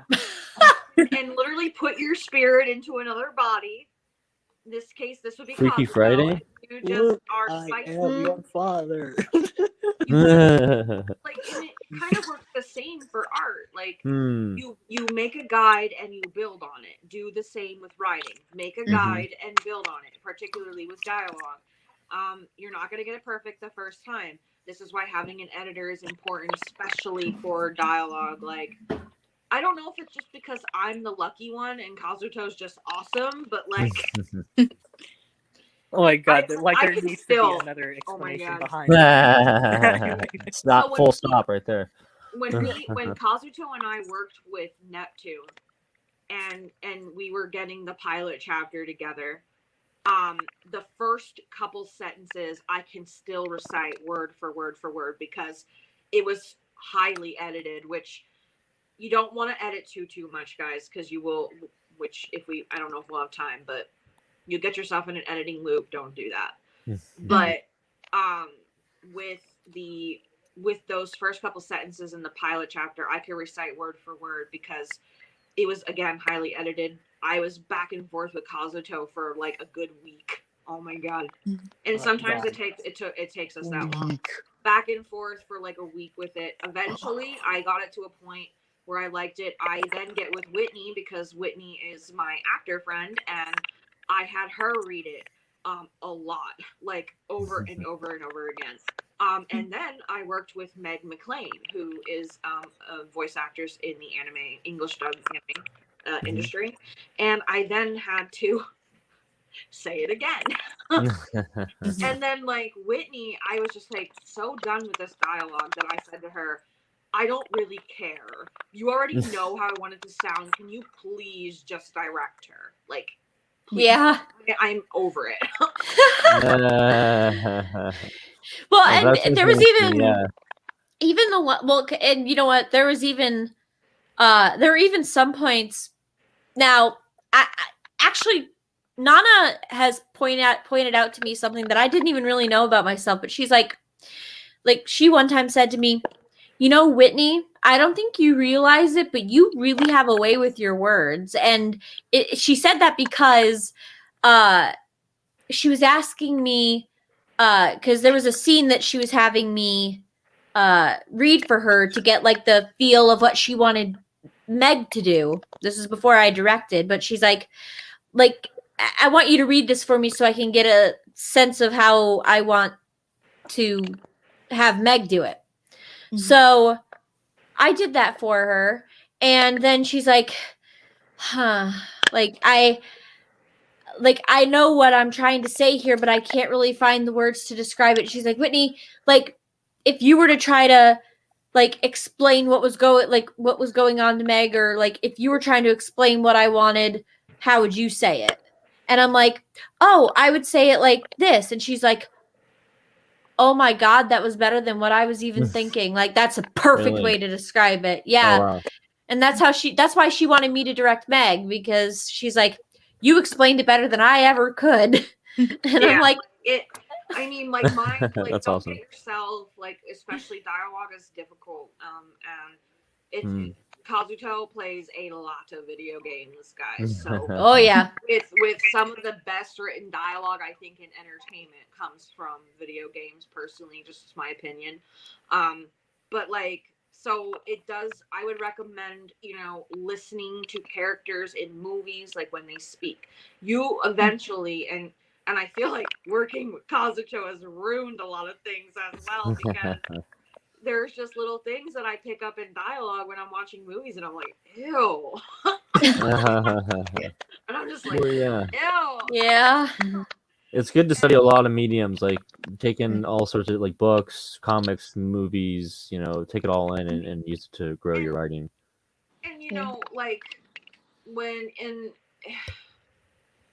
I just really feel like if you can find a friend that could read it for you, it doesn't have to be an editor, you do you, but I just feel like you should hear it from another mouth.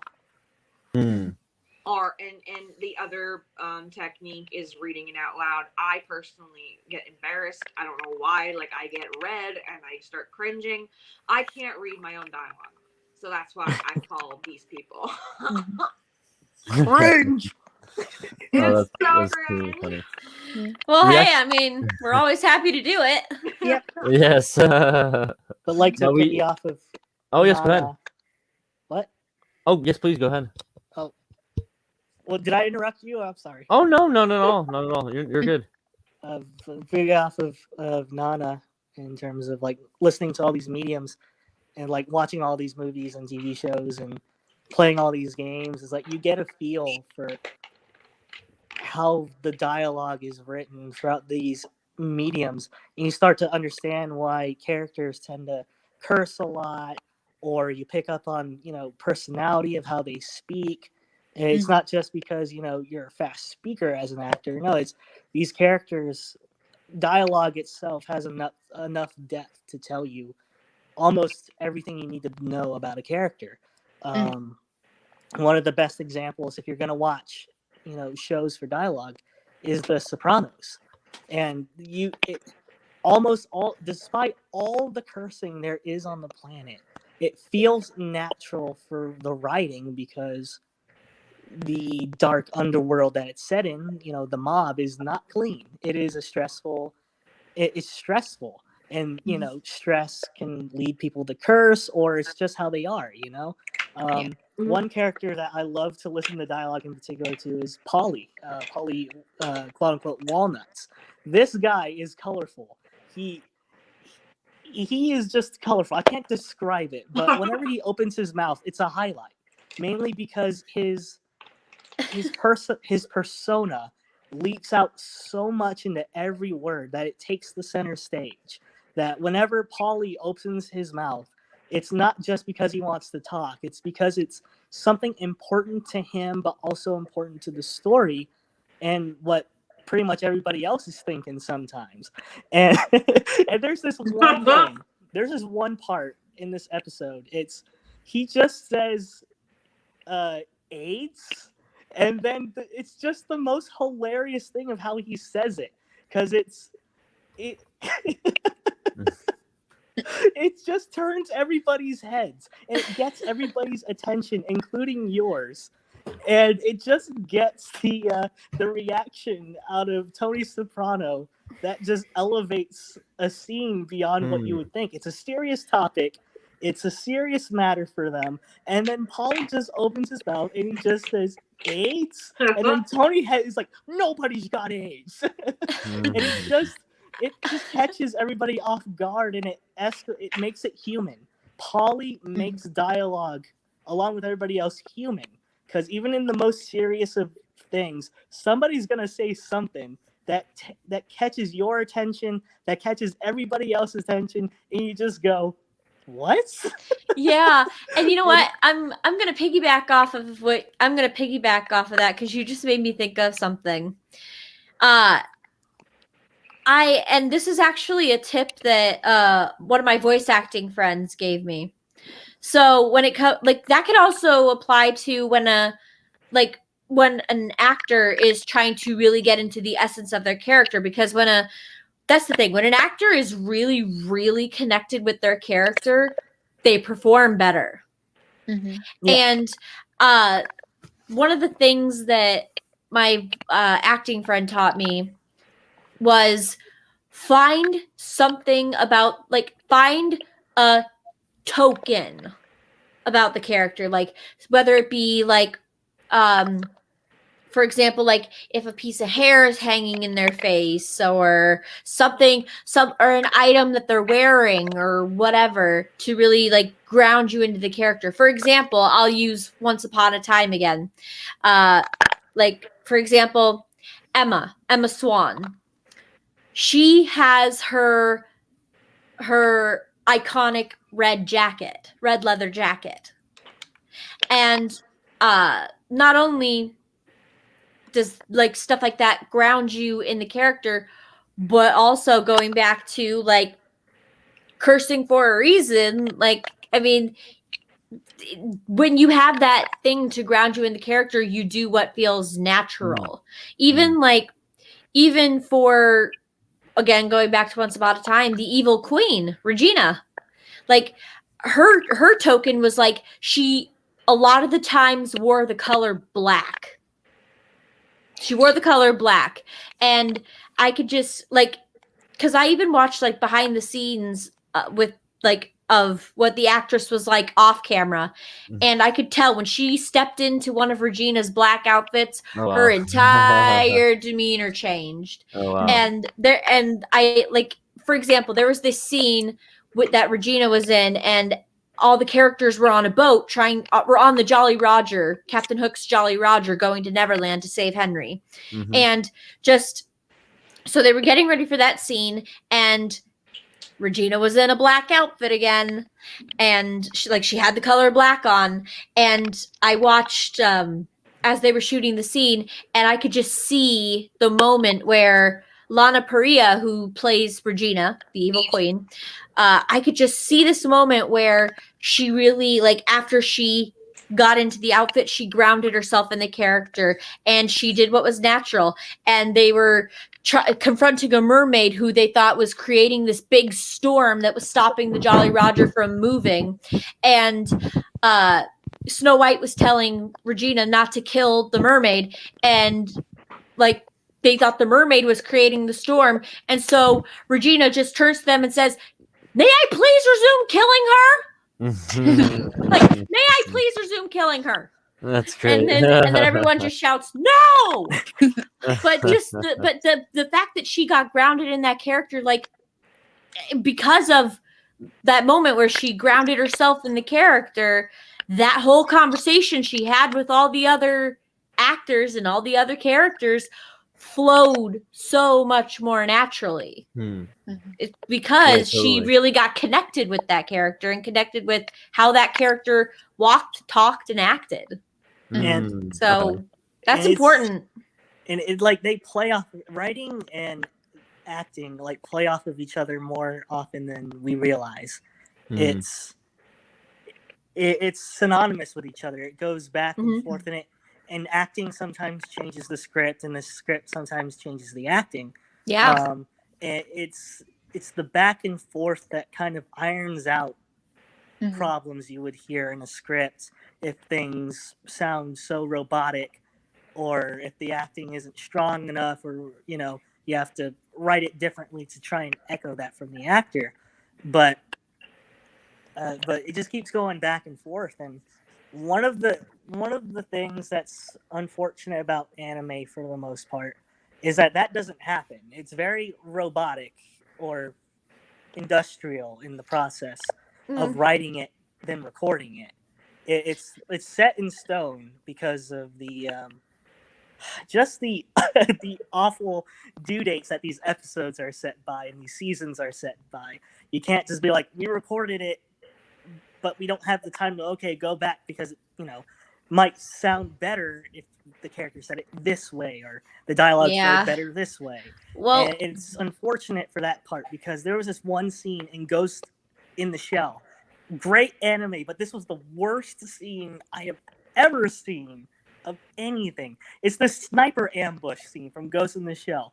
Dude gets hit, and instead of, acting like, okay, where did the shot come from? He's dying. Can we help him? It's of the main character explaining how to find the sniper.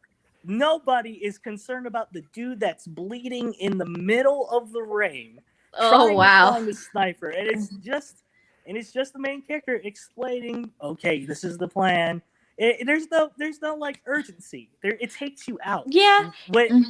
There's another scene in the movie Saving Private Ryan that had more suspense than the same kind of sniper scene that Ghost in the Shell had, because there was, in the writing, there was this scene where the medic is screaming out to the guy who's lying. He's still alive. He's bleeding, and the medic is like, "Can you see him?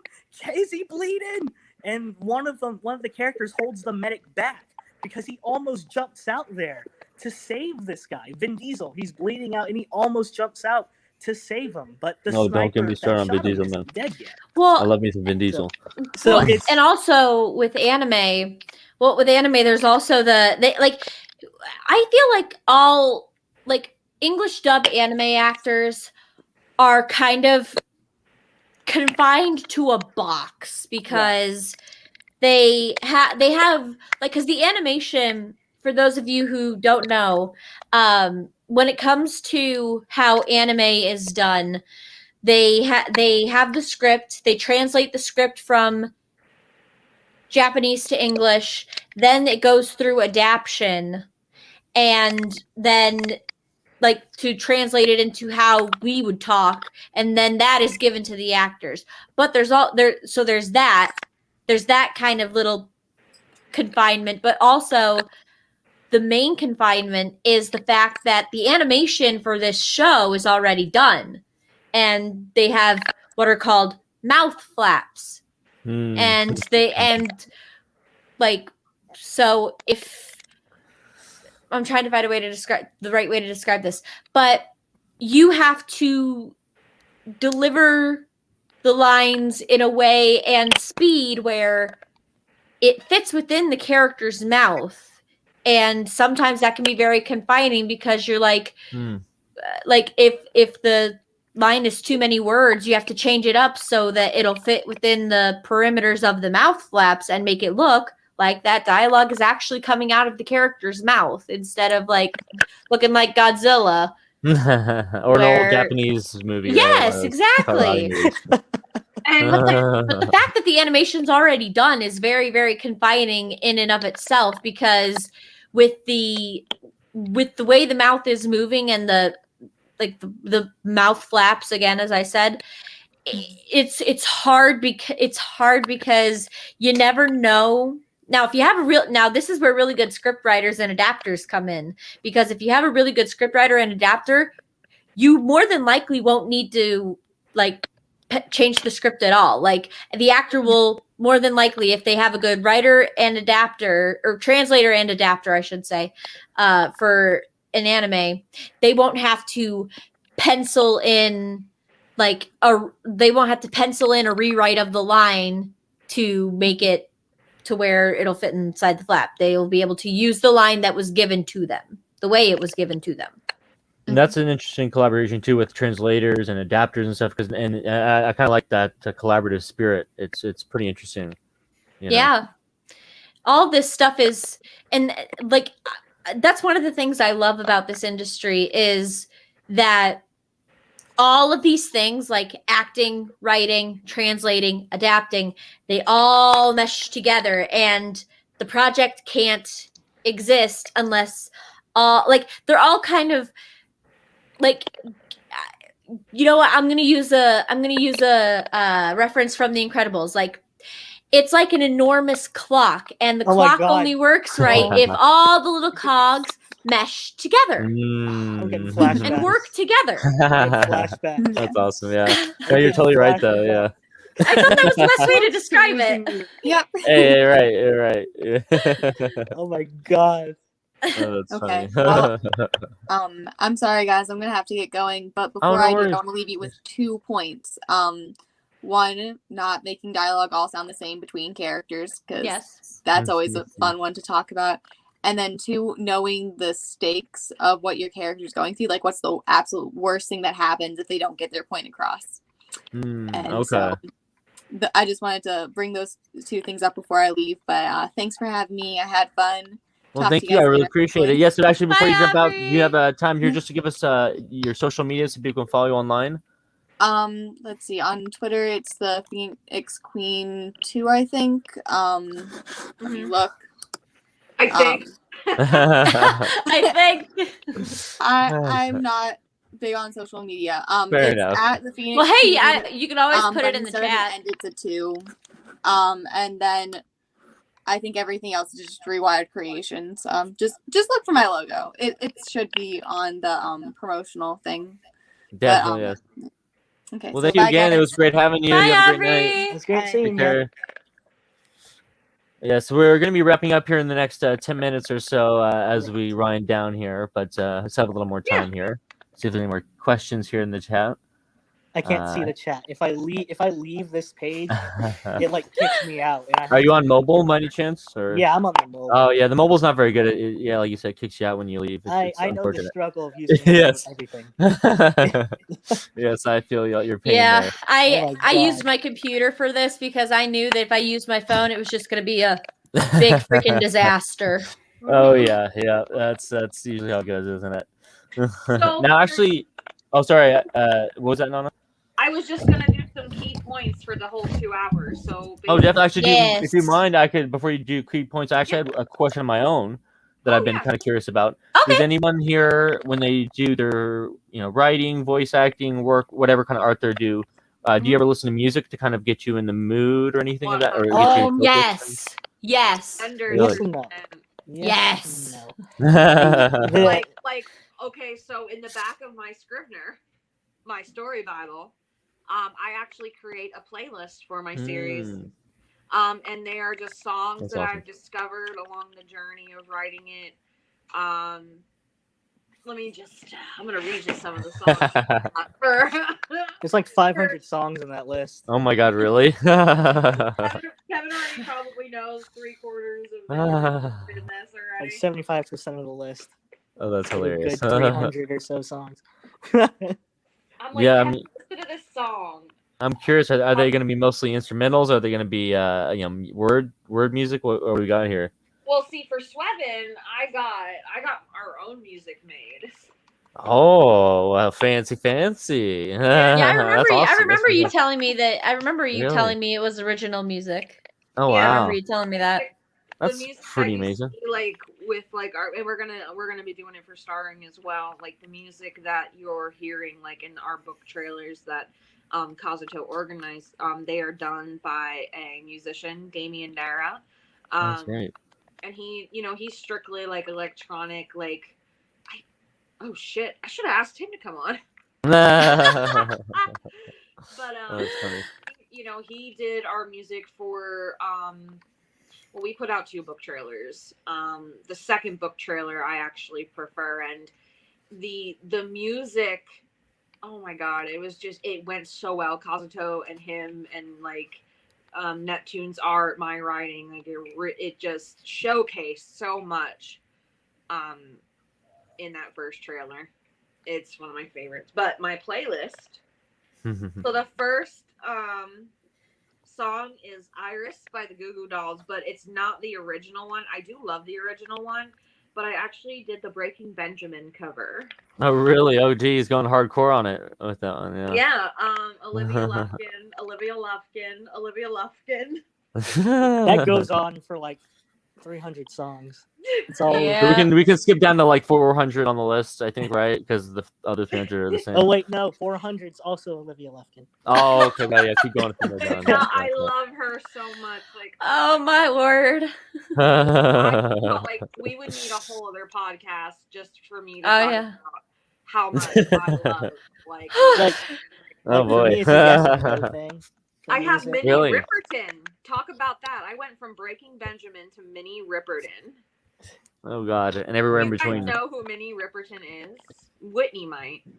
No, but I know Breaking Benjamin. Thank you, Halo 2. I was gonna say, yeah, really.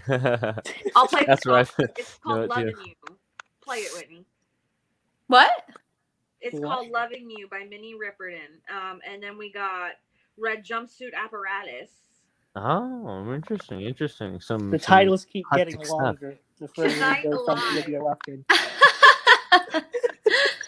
Well, I could say, well, personally, I could say from an acting aspect, yes, I do listen to music. Like depending on the mood of the scene that I'm gonna do. Like, for example, if I have to do a scene where I get really, really emotional, before I do the scene, like I will just put my headphones in and I'll give myself a couple minutes before I do the scene, and then I'll I will play like every sad song I've ever downloaded.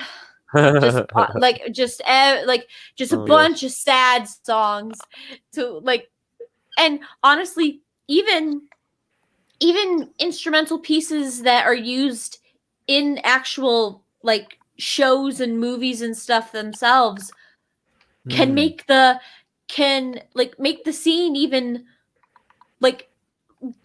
here's a perfect example. So there's a scene from this, I think it's a show called 911 Lone Star. I watched that show. But so I saw this clip from that show online, And and actually, funny enough, I found this clip from a sound on TikTok, and so it's the scene where it's this. So this astronaut, Tom Scanlon, is in space, and there was this solar flare that happened, and now that wouldn't really affect the people on Earth because, like, they have the atmosphere to protect them, but they are in low Earth orbit, so they are right above the atmosphere, and they are right in the path of the solar flare, and the radiation, like, people on Tom's ship are dying from acute radiation syndrome. But so he tries to patch to NASA in Houston. He tries to get in contact with them so they know what's going on. And he gets this 911 operator named Grace. and so she basically is like, well, I can try to transfer you again, but it'll take a few minutes. And he says, well, I don't really think I have a few minutes. So instead, can you patch me through to my family? And then so Grace gets Tom's wife on the phone. And then you hear his daughter in the background saying, like, is that daddy? And stuff like that. And it's the scene where he's saying goodbye to his family. And just it's like the last conversation he has with his family. But just as you watch the scene, they just have this sad instrumental score playing in the background, and it makes the scene even more sad. Like, not only, like, even like, now bear in mind, the scene would have been sad, like, just with the dialogue itself. Even if there was no background music to that scene, it would have been really sad. But the fact that they had that, like, because they had like a score with like really sad violins in it, and I'm like, this just makes it 10 times worse. This makes it 10 times sadder. You're right. Like, it totally elevates the scene. Yeah, totally. Yeah. It makes it even more intense. Yeah, no, that's a really good point. Yeah, and you're 100% right. Like, that scene definitely had an impact when I watched it. That's for sure. Yeah. I think for me, it's like a yes and a no when I write or edit. Oh, really? So half the time when Nana sends me an edit, I'm like playing a game and I multitask like hell, and I gotten good at it. Like I can multitask like that. I can put one thing down, work on the edit, but sometimes, I'm trying to do voice acting, attempting. A lot of my work, I don't really warm up with music. I actually just do it. I actually practice. Does a it lot. for 72 hours straight. Yeah, I actually. Jeez. You crazy boy. Dang. A lot of my practice comes from when I'm playing a game, when I have my headset on, the volume of the game is loud. It is like in my ears. They have an option in some of the Battlefield games I play called war tapes. And it sounds like you're really getting shot at. It sounds like you're really in the middle of it to the point where you can't hear yourself speak. And you have to scream, you have to shout, you have to be loud. And when it's over the years. Like, I've done it for like 4 or 5 years. And when I'm playing a game, like Battlefield Hardline, if I'm a robber and there's like explosions and grenades going off, I'm doing things what a robber would say, like, "You're not taking me alive," and and you're like, "Take this, coppers," or something like that. It's like a role playing. You'll never take me alive, coppers. Yeah, really. I do it, and it comes natural when I get into like the theme of it. Or if I'm a cop, I'll shout. I will really shout, like, "Drop it!" I hope you don't have a roommate. I'm holding it back right now because it's loud. It can get really loud. Oh, dude. In my ear is the max amount of volume possible that I can't hear myself after. And I actually do it sometimes for like 3 hours, 4 hours, 5 hours, 6 hours. Oh my God. How do you not lose your voice? Blasting my ears with realistic sound, realistically speaking made up dialogue on the fly, depending on what I'm playing, what team I am. I will. Oh my gosh! You want to know what it's like to be creativity on steroids? You just. I will do it. I will do it for hours on end without a break. Kazuto. Oh my god. I think I did it for Kirito for like 5 hours, You- 6 hours when I was you doing just- one game. You're gonna set a record here, God. man. I do it a lot. Like I haven't seen a coach. I haven't practiced on my own. I don't listen to music before I do it. I just do it. You have And your I own sent- method. I Well, sent an I audio developed file to somebody, a video and game this in a she was a voice actress, and she said, "You sound so natural in your Well, that's dialogue. awesome, you dude. sound like you're not forcing it. You sound natural. You're not forcing your dialogue. You sound like you're actually saying this from sincerity." And that's because of over the years of just throwing myself into these experiences on my own time for like over 8 hours, Method sometimes actor. without water. Well, and I'm gonna piggyback off what you said, because you actually, one of the things you said made me think of this. So before I actually did this, like before I actually started taking voice acting really seriously as a career, I would dub scenes from animes just for fun. And Mhm. I actually did a scene from Naruto one time. I was dubbing Sakura's lines, and it was the scene after the fight with Haku, where she finds Sasuke, and she's like talking about how like the 25th principle of being a shinobi is that Mm. you never show your feelings no matter what the circumstances, all that. And I did that scene just for fun, and I had to cry. Mhm. And and I don't know what possessed me to do the scene. Yes, I you wanted to s- test myself, but like I did that scene. Now, bear in mind, I have other people in my house. I live with my mom, my dad, my brother, and my sister, and the walls here are paper thin. So I'm doing that, and my mom and dad the next day were like, "Well, like, my God, like we could hear everything you were doing." At one point, we were gonna come up and bust the door down because we thought you were hurt, and I'm like, well, it's a good Yeah, thing that's you funny. didn't. I was just acting. Yeah, it's just practicing this real quick. I invite you guys to like a Twitch stream when I'm doing this for like 8 hours. straight. I would love to see I would to actually be in invite on you that. guys Yeah. to actually try that method. Like, Dude, get a game, get one Oh. that's loud, get one that's The incredibly Kazuto loud, method. headphones on, loud, get like the settings of the Mhm. audio to the loudest it can possibly be, and just immerse yourself. And Well, I mean, do I'd be dialogue. down. I'd be So- down because you know what?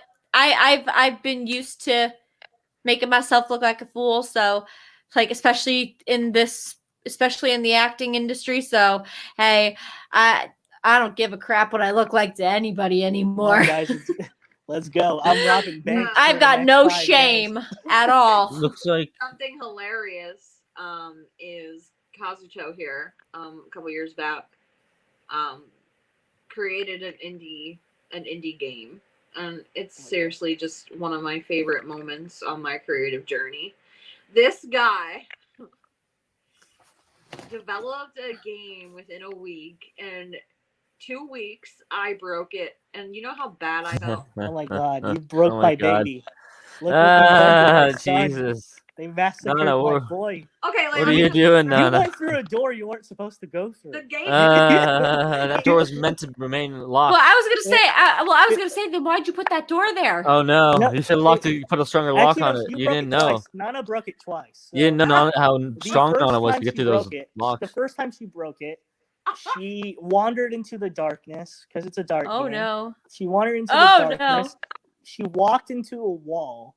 She somehow walked through it, and she got stuck Oh in gosh. the wall for like 5 or 10 minutes Good before job. she gave up, and she stopped. The second Uh, time was the second version of the demo, and I don't know why, but the AI loves to open locked doors. And the door was open; it stays open for 10 seconds, and Nana is like, "Okay, I'll walk through this door. Am I supposed to go through here?" And it locks behind her, and she's stuck.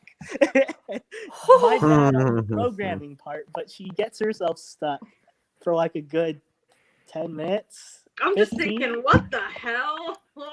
Yeah, like she what Nana was trying to say about me working on that thing, I would work until like 5 in the morning, 6 in the morning, from Yeah, lunchtime, every day. from morning. I would work almost 24 hours on that thing, I like mean, it nonstop. sound like he was still editing Starring at the time. Yeah, I was Or- editing, starting. I was working on the game. So I was like working on I script. ended up on this crazy ass sleep schedule of his too. Like Oh man. yeah, like Tell her about the battle that took us hours to edit. Yes, please. I want to hear about it. Tell her about that one. Oh my gosh. Okay. I still remember. Before we recap, because Michael said 10 minutes ago. 10 minutes Yes, ago. we do have a few last minute questions here as well in the chat, and then we can start wrapping up here. But Well, yes, real please quick, go I'll- ahead. I'll Yes, tell no, them. definitely. I'll tell the episode story in a short version. So Take your time. man, no Okay. worries. The short version's like 3 hours long. So, this was back when I was just a baby. In the writing sense. In the writing sense. And I was struggling and this is how I found my process, because this was back when I was like all beginners, and I just was like, I'm just gonna get a blank canvas and I'm gonna write my script and whatever. But like something that I didn't think about was this fight scene. No script or a scene, sorry. No scene should take you 13 hours. This one did, because I wasn't fully prepared. Oh my god. For It was an entire battle sequence. It wasn't one scene. Yeah. It was this entire monster of a bloodbath. Oh, for the wow. plot. And it took us 13 hours. And I was actually pacing back and forth for like half of it, because I Oh my got God. animated and excited because I was quote unquote an advisor. So I got into it, and behind It the was scenes of the great. phone, I'm using my hands. I'm walking her through what would be best for how it looked on the script, or how better it would flow this way or that way. And the back and forth was, oh my god, like 6 or 7, 8 hours on that alone. Well, because the in entire- the middle of it, when we were writing it, because like we realized that the good guys that were getting attacked, let's just say, didn't really have strategy. So We- like him and I had to sit, and like this was back when him and I first started editing, so we didn't really find our process yet. We actually used to edit over the phone. Like we don't even do that now. But like back Not yet. then Not we yet. did. So we sat on the phone for 13 hours on one scene, and it ended up really, Dang. it was We- no, it was really good, but it was It was a really step by challenging. step. It was everything to the minute detail, a step by step. And we even did it like twice. Like we went over it again to make it sure we step by step. Oh wait, this sounds wrong. Let's go back. Do it again. It was a hectic. It wasn't hectic, but it was long.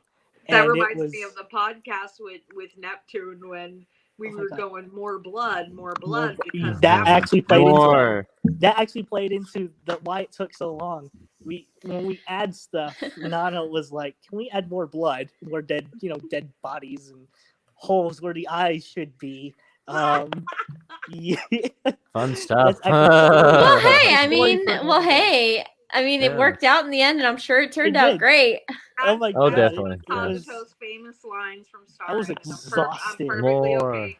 Even though it's a spoiler, it's a small Mm. one. One It's of not the even, characters. like, spoiling it at this point is like it doesn't even encapture what is actually on there. We can just talk about it for like 24 hours. It's still not going to be yeah. as good as what's on there. It's like you spoiled it, and it's still as good as it's better than how you spoiled it. The famous line when one of the characters in Starring, I think it might be What the eyes at should the be. end of chapter 12. He's fighting a demon, and Kazuto, one of my favorite lines is, "There's holes where the eyes should be." It came to me. I don't know why I wrote This it. is I was stuck. like, I needed, Oh my I needed God. a good one-liner. I needed a good one-liner. I couldn't just go hostile vista, baby. That wouldn't come in for like another 100 years in that. universe than Star Ring. Honestly, oh my gosh, characters with good one-liners are the best. I Like, just like oh my gosh. I just wrote it, and Nana was like dying, like which I didn't know that it was that like. I don't know if you called me about it or texted me, but when we talked about it after I wrote it, you're like, Kirito, what the fuck? No, okay. I'm gonna piggyback off what you just said because, like, characters with great one-liners are the best. Like, again, I know I brought up Once Upon a Time a lot, but it's one of my favorite live-action shows. But Regina, the Evil Queen, has a lot of really great one-liners. Like, she's talking to one of her favorite one-liners is she's talking to the psychologist of the town of Storybrooke that was created because Regina cast an evil curse, like the dark curse, and brought everybody to the made-up town of Storybrooke. And so she's talking to the psychologist of Storybrooke, who in the land of fairy tales is Jiminy Cricket. And he's talking about how, like, he's a doctor, so he knows what he's talking about. And then she just goes, Doctor, need I remind you that you got your PhD from a curse? And I'm like, Well, that's pretty good. yeah, that's true, man, though. Like, he may be a conscience, but he got his PhD from a curse. You That's right. pretty funny. You So, right. Mike, ready to go over the key points? Well, actually, I do have 2 more questions in the chat here. If you guys don't mind, Ooh, just we'll go through these sure. real quick. Let's do it. So we have Nicholas asks, do you have a special ritual to jumpstart your creativity? Yes. I jump in the lead fridge, Yes. and I jump in We the lead mentioned fridge, and I that get I'm launched a by an hyper atomic bomb. organized person. So I think yes is the general answer. Okay. there. Okay. I'm just. Oh, go ahead. Do you want to go first? I was gonna say I don't think this is TMI because I'm sure a lot of people do this, but I've told Nana this. I feel like I'm not the only one that this happens to, because if I was, this would be very embarrassing. But I feel like my best ideas come to me in the shower. I don't know why. I was gonna say, that's like a huge thing. So like usually I'll just start the morning off normal. Like I don't really think too much about, like, on my writing days in the morning, I don't think too much about it. But coming in around lunchtime, I start mentally preparing. So, like, again, something that I mentioned earlier in the podcast that sometimes Kazuto and I do, maybe he don't realize it, but I do it with him, is spitball free verse writing. You can start off as like a basic exercise, especially if you're having block. I was doing that. Yeah, I just like think this, it comes just spontaneous. Like I could like, sit there at it 4 doesn't in the have to be morning related and go to like, your I have an idea. like it doesn't need to be related to your main project, right? Interesting. So like you know, something that I'll do is if a word comes to my mind, a lot of times I use a lot of moons. For some odd reason, I write about the moon all the time. I sound like a weirdo, but No, you're good. I'll write like about the moon and I'll describe the moon, or I'll just say whatever. Like it doesn't need to make sense. If you end up liking it, then send it to your editor, and there you go. You wrote a piece of writing without really trying. It's just spontaneous for me. Like Very. I don't know why. Nana can say that she can confirm this 200,000%. It's spontaneous. I could text her at like 5 in the morning, and she'll be like, "Oh, she'll read. Oh, I got this awesome idea. You want to hear about it?" And I send it anyway, and it's spontaneous. It comes out of nowhere. I could be doing anything, and like I'd be like, "Oh, idea, text," and then and she'll say something about it, and it just happens. I don't know what I do. I don't know if it has anything to do with me doing certain things or anything. It's just like, well, shit, sounds fun. You send it to Nana, see what she thinks about it, and most of the time she'll be like, "Oh, that sounds cool. When are you doing it?" But I think Tomorrow. you spontaneously can like I wouldn't say like your creativity is spontaneous, but more so you can come up with ideas very spontaneously. On the spot, on a dime. Yes, It's like and Nana, I fed her like a lot of ideas, like for anything. I don't know if she's kept them, but that could fill like a notebook of 300 pages, and I don't even this have guy to wrote write. like an awesome comic. I made up 5 ideas for mangas that sounded awesome to Nana, but I never actually wrote them down first, except for one of them. One of them I Really? actually did write We're down. I gonna didn't we're gonna continue that. actually like I'm like especially now that I'm learning digital art, and like one of the biggest conquests that we've had is you know, we've had some issues with illustrators, not necessarily issues with them, just issues in the process and things. Money. I think that one of the things that is beneficial, especially for like the Ichigo comics thing that I'm trying to get going, is I want to keep these ideas, because if he wants to write them, I'm going to illustrate them for him. Like even if they don't end up being like 100% that he, you know, wanted or something, it could be a one shot that I could just get practice drawing in. So like your ideas, whether they come spontaneous or not, are important and great. And don't discredit your ideas. Now, someone in the chat actually asked, how do you pick a title for your series? That's a difficult one. That's hard. Well, I guess How sometimes- I came up with Swevin, it was actually not me who came up with that. It was actually Ari Bloodberry who came up with it. And if you Google what Swevin is, it basically tells you all about the story. Well- It's a great name for it. Well, and you know what? And this kind of goes in because I was going to mention another thing I do to get inspiration. Like sometimes because I've had this problem, because like I've like whether I've tried to write a story or a song or whatever, sometimes these random like moments of inspiration hit me, or these sudden ideas hit me, and I make sure I always have a pen on me to like be able to write it down, or like if I don't have a pen on me, I'll put it in my phone. But like sometimes I could just be going about my day, and something that I look at or someone that I talk to just sparks this thing in me, and I start getting ideas. That, and also I have had ideas come to me through my dreams. Really?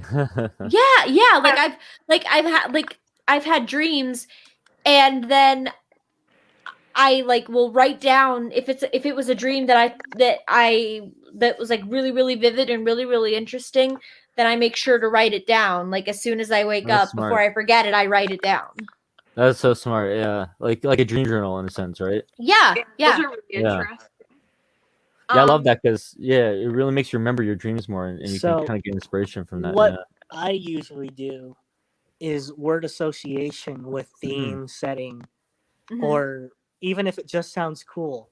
You know, like sometimes it doesn't even have to be specifically when I say original title, I mean like a collection of words or a word made just solely for the title. It can be anything. It could be something within the story you created that sounds pretty cool as a title.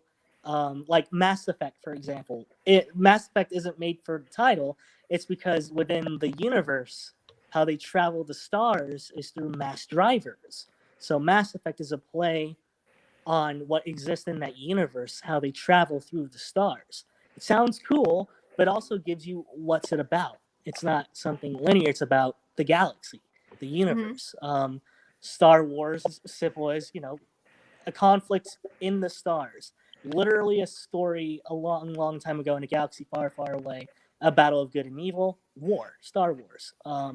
Star Trek, a voyage to the unknown, where no man has gone before. Star Trek, a trek through the stars. So word association is like the most effective way to find your title, because you'll be surprised as you're creating. You'll run into something you've written in your outline, and you're like, damn, that sounds like a good title. Starring use it, named you know? after a Japanese song that I love. Really? So it's as Ah. simple as word association within your own work. You'll never know until you reach it. Like this, just, you know it when you reach this one word in any part of your created universe. You'll be like, "Oh wow, That's why. that That's that why is when suitable. when That Ari is said nice." Like Slevin, it could be just one word, like singularity, and that jumps out if you're writing about like time travel, rewriting history. Singularity, it's got a ring to it. It comes off the tongue better than it would like time warp. Like, okay, time warp or or like time splitters. That jumps out at you and grabs you. It's like that sounds interesting. It's better than it's easier to do word association than to create something completely original for the title in terms of the concept for it. yeah, and you it's don't want fun. it to be irrelevant. It's Like, fun. like I said, if you go to Google, look up what the word Slevin means, you got a pretty good idea of what my book's about. And I feel like Swevin's the kind of word that like sticks out, and it really stuck with me because I was going through all different sorts of names, and I'm just like, no. And I sort of do this with character names too, which is a topic for another day. Oh my god, we can talk for Speaking hours of about which, that. we do have one final question here in the chat. Okay. Ooh, And that's Reese Michael asks, any advice for writers looking to combat laziness? To combat laziness. Just right. Right. It's just that this simple. is actually interesting because this might not work with most, but if you're writing something within the realms of action, like find a sound file that fits like what you're writing. Let's say you're writing something that's inspired by Grand Theft Auto. You know how Grand Theft Auto sounds. Screeching tires, cars, or the music, especially the music. Just sit yourself down, think about writing, and play what pertains to what you're writing. Because it'll give you this burst of, oh my god, I have a way to write this idea out now. Like for example, I know how to write this police chase now. This awesome music. Just you start thinking, even if you don't think. So if you sit down, you put on something related to what you're writing, and it creeps on you. You start to feel it. Your brain starts working. You're telling yourself to write. The music kicks in, and you're like, inadvertently, you start to piece things together with a tempo. That's how I get out of writer's block. I got out of it this method when I was doing LA Stories with Nana, which is one of my other projects. And I had this sequence of a bank robbery, and I didn't know how to do it. I was like, God, we've seen this a billion times. How am I going to get into this? I sat down, I popped in a good track, and slowly but surely, I went from lazy to meticulously going through the script, matching my script with the tempo. And from there, you start to pick up. Now, it doesn't work all the time, but that's what I do, is I just sit down, I play some music or some background sounds pertaining to what I'm doing, or sometimes I even play a video game, and then I'm like, I piece it together, and I'm like, you know what, screw it, I'm ready. And I just sit down and I write. So, that's kind of like what I did the other day, because so there was a girl on TikTok who, now, I love TikTok. TikTok is amazing. It inspires me a lot, funny enough. But there was this girl who, she is a genius at piano playing. So she had this melody, and someone said, hey, can you do an instrumental version of this so people can, write their own lyrics to it? And I'm like, I was watching My Hero Academia at the time. Yeah. Real shocker there. But I was like, I wonder what a song about Deku would sound like Izuku Midoriya would sound like. And I gave myself a few minutes. I had a whole the whole freaking song written. I had a whole damn song written. And I'm like, did that come out of me? Yes, it did. That's amazing. I would. That would be a fun song to hear. I feel like. How to combat? Well, I mean, if we have time and you all want to hear it, I'll sing it for you. I mean, Hey, if you're down, I'm not gonna say no. You know what I mean? okay. What was the question? What was the Oh, the question was, I think it was about any advice for writers looking to combat laziness. So before Whitney does her singing, I think one of the best ways to do that is to. I am easily distracted, so I would really recommend turning off your phone if you're handwriting. If you're using like an iPad or a tablet to write your Scrivener, or you're typing at your computer, turn off your damn notifications because you want to.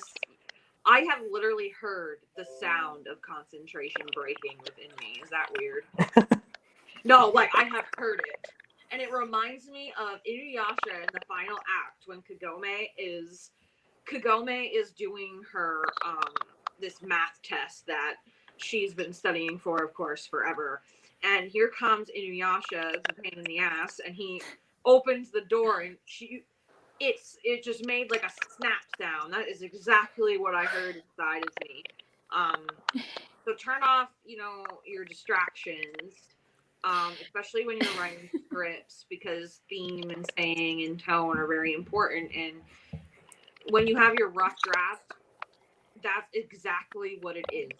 So don't beat yourself up too badly over. Now, if it's like to the point where if I send a script to Kazuto and he's just like, what the hell is this? I don't know what this is.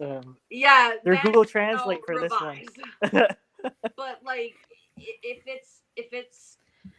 if that's what's bringing you down is your rough draft, well, like, don't hold much weight to it. Like, it's a rough draft. True. I have one thing that pile on to that one. This is the backup plan. It's a rough draft. One more tip to combat laziness: get an airsoft gun, load it, give it to a friend or somebody you live with. Have them hang out with you most of the time. If you start exhibiting signs of laziness, instruct them to shoot you with the airsoft gun repeatedly until you sit back down and you write again. Failure to do so will result in, again, more barrages of projectiles that may or may not cause bruising. I like the way you think. That's very interesting. Let's put a sign that says, failure to write, you will be shot. With an airsoft. Repeat. Now, Whitney, are you ready for your song here? Yeah. So, okay. Literally. So, I wrote this song about, this is the song I wrote about Izuku Midoriya from My Hero Academia. Now, I wrote this in 10 minutes just because of the inspiration I got from this, just this girl playing the piano. Really? So, yeah. So, here, I'll show you guys. So, can you guys hear the music first off? Yeah. I can hear it. You guys can hear. Okay. So, all right. So, Izuku Midoriya, his story is intense. He was born without a quirk, one of the quirkless 20%. He met his idol All Might one fateful day, and then Izuku's life after that was never the same again. All Might said, young man, you can be a hero too, you see. I was not born with my quirk, it was passed on to me. Now I hand the sacred torch of one for all to you. And Izuku went on to become the great hero Deku. So you see? That was amazing. You see? It's that simple. That was hilarious. Oh my god. You have to put that on YouTube. You have to put that somewhere. That was hilarious. I'm planning on duetting that video oh my on gosh. TikTok. You should. I wrote You the should lyrics. totally do that. That is amazing. I wrote the love lyrics. It. That was so fun. I'm hoping to post it. Yeah. I love it. Yeah, because I'm a huge My Hero Academia fan myself, so I definitely appreciate that. Yeah, it's some really great stuff in there. yeah, like the littlest things can be inspiration to you. Like literally, that upbeat tempo and the fact that I got inspiration from the show that I was obsessed with at the moment. That was the result. Oh, that's There it incredible. is. And me having way too much time on my hands. So there's that Oh, too. wow. Well, that's too funny. Well, we definitely appreciate everyone joining us tonight. I think we'll go ahead and start wrapping up here. We're at the 2.5 hour mark, so I think it's about time for us to wrap up here. But I appreciate you all joining in with us. And there's a lot of really interesting things said today. I really appreciate all the insights. It's been quite the day. Thank you so much for And, having us.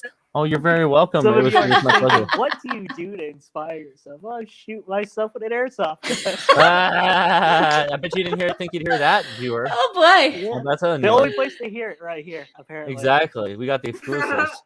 Well, thank you again, guys. Why don't we go ahead and do the plugs now? Go around and say where everyone can follow you on social media. Can we do the key points? Oh yes, I do Yeah, go apologize, ahead. Nana. Yes, I'll yes. make- Go ahead, Nana. Oh no, She has I the do PowerPoint apologize. ready. I kept putting you off, so no, definitely. The PowerPoint's ready. Yeah, go ahead. For the key points, okay, this is for beginner writers, so bare minimum. You want a Scrivener or a story Bible or plot points. You can make it as detailed as you want or as less detailed as you want. It's your process. Have fun. Secondly, make sure you know what theme is and appreciating theme and making underlining themes. And I know it seems complicated, but just do a little bit of research and you'll kind of get the hang of that really quick. So Scrivener theme. The third thing, dialogue, is really important, but really not something you're not going to worry about right away, because your Scrivener and your all that's going to take some time. And before you even think about getting your comic illustrated, just make sure you focus on your background and backstory, and your details are so important and you want them to make sense. You write for purpose, you write for yourself, and it's your truth that you want to talk about. I would really recommend looking up, if you're sort of hyper organized like me, looking up Abby Emmons, because she puts her templates in a very simplistic way, and she has greatly helped me staying organized with my ideas. And I think that was it. Dialogue, Scrivener, Don't forget the airsoft gun. and the gun. And you're gonna hear your phone go off, and it's gonna be that asshole from Twitter. But then Costacho's gonna be in the corner, and he's gonna be like, "What you doing?" Just like Isabella from Phineas and Ferb. What you doing? I Yes. associate myself with the platypus. Yes. Evil genius. And in fact, if you need to, you can set up your own kind of mental Kazuto in the corner of the room. Just imagine every time Yeah. you start to get off It's a track, you're the cardboard airsoft cutout. gun. Oh no, Exactly. The body pillow from Amazon. Yes, the Kazu God. body pillow that we all know about. I didn't- Yes. And the I body did not pillow is know that was- Kirito. I was- Selling now on Of Amazon course. for a whopping $50. Yeah, really. I Let's did get not on know it. that was a thing until Trust I think me, it Nana is. showed me, or I discovered it, and I got incredibly uncomfortable. Well, excellent. This Well, is not thank- what I had lined up. Hugs. No, definitely not. No. Well, thank you all for joining again. I appreciate it. And why don't you go ahead course. and tell us where we can find you on social media? Who wants to start? You can Go ahead, find Whitney. me on the Oh, me? FBI's most wanted list. No, I'm kidding. You can find me on Twitter at Real Life Kirito, capital R, capital L, capital K, Real Life Kirito, at Real Life Kirito. I'm original. No, I'm not. On Instagram, it's the exact same thing, except all lowercase. And the O is actually a 0 because somebody beat me to it, apparently. Ooh, Mm. I dang. think that's it. Yeah, just use the Twitter because I don't use much. Okay. Okay, so my Twitter, you all can find me on Twitter at the Whitney J. There are underscores under each word, so the_Whitney_J. And on Instagram, it is the same thing. So there you go. Woo! Excellent. Because I Everyone am that copies the Whitney imposters. J. Yeah. Excellent. Well, and then Nana, where can people find you online? Currently I am trying to get my new comics platform going. So on Twitter, that is Barry_comics. It will say Ichigo Comics. Someone already beat us to that, unfortunately. So you will just see a little strawberry. That's me. Nice. For my personal stuff, if you want to follow me, no pressure. It's Nana2Venus everywhere. Everywhere Everywhere. social media is found. Yeah. Nana2Venus. And you know, you guys, like, if you have any questions that you would like to ask me, like in private, you can email me at nanahoshikowrites@gmail. That's something I'm going to start doing real soon. I'm going to start putting out like a newsletter for writing and beginner writers, because I've been where you're all at. And That's I a wanna great help- idea. Yeah, I I like wanna that. help you. Nana's gonna get a lot of inquiries about Kirito body pillows now. Watch your inbox. It's gonna be filled up pretty quick there, I think. Whew. Well, that's really excellent. I love to hear that you're trying to give back in trying to pass along what you've learned to the next generation and continue with writers like that. Yeah, and like, I mean, maybe, who knows, maybe we could do this once a month and we could get real in depth and Nice, really dive into it. have it all. Yeah, that'd be awesome. Yeah, that Yeah. definitely would be pretty cool. We'll talk about that. Maybe we can get that going here. Mhm. Yeah. Excellent. Well, of course, you can follow Wicked Publishing on at Wicked Publishing on Twitter and Instagram. My personal Twitter is at Nubguy, NUBGUI, and you heard from Matt, my business partner earlier. He's Matt B_Sulos, and so you can find us all on our various Twitters and various platforms there. And of course, if you're watching live, we definitely appreciate it. And if you can give us a like or a subscribe, that always helps out. Or any kind of sharing you can do with always goes a long way. We really appreciate that. And if you're watching on replay, we also appreciate it as well. Thank you all for joining us, asking those awesome questions in the chat. And thank you for my awesome panel today. You've all been lovely and just been a wonderful time speaking with you all. And we'll definitely have to do this again. Yes, thank you for having us. This Oh, you're was so very much welcome. fun. Oh, definitely. You're very welcome all. And everyone have a great night. We'll talk to you all You soon. too. Good Goodbye night. now.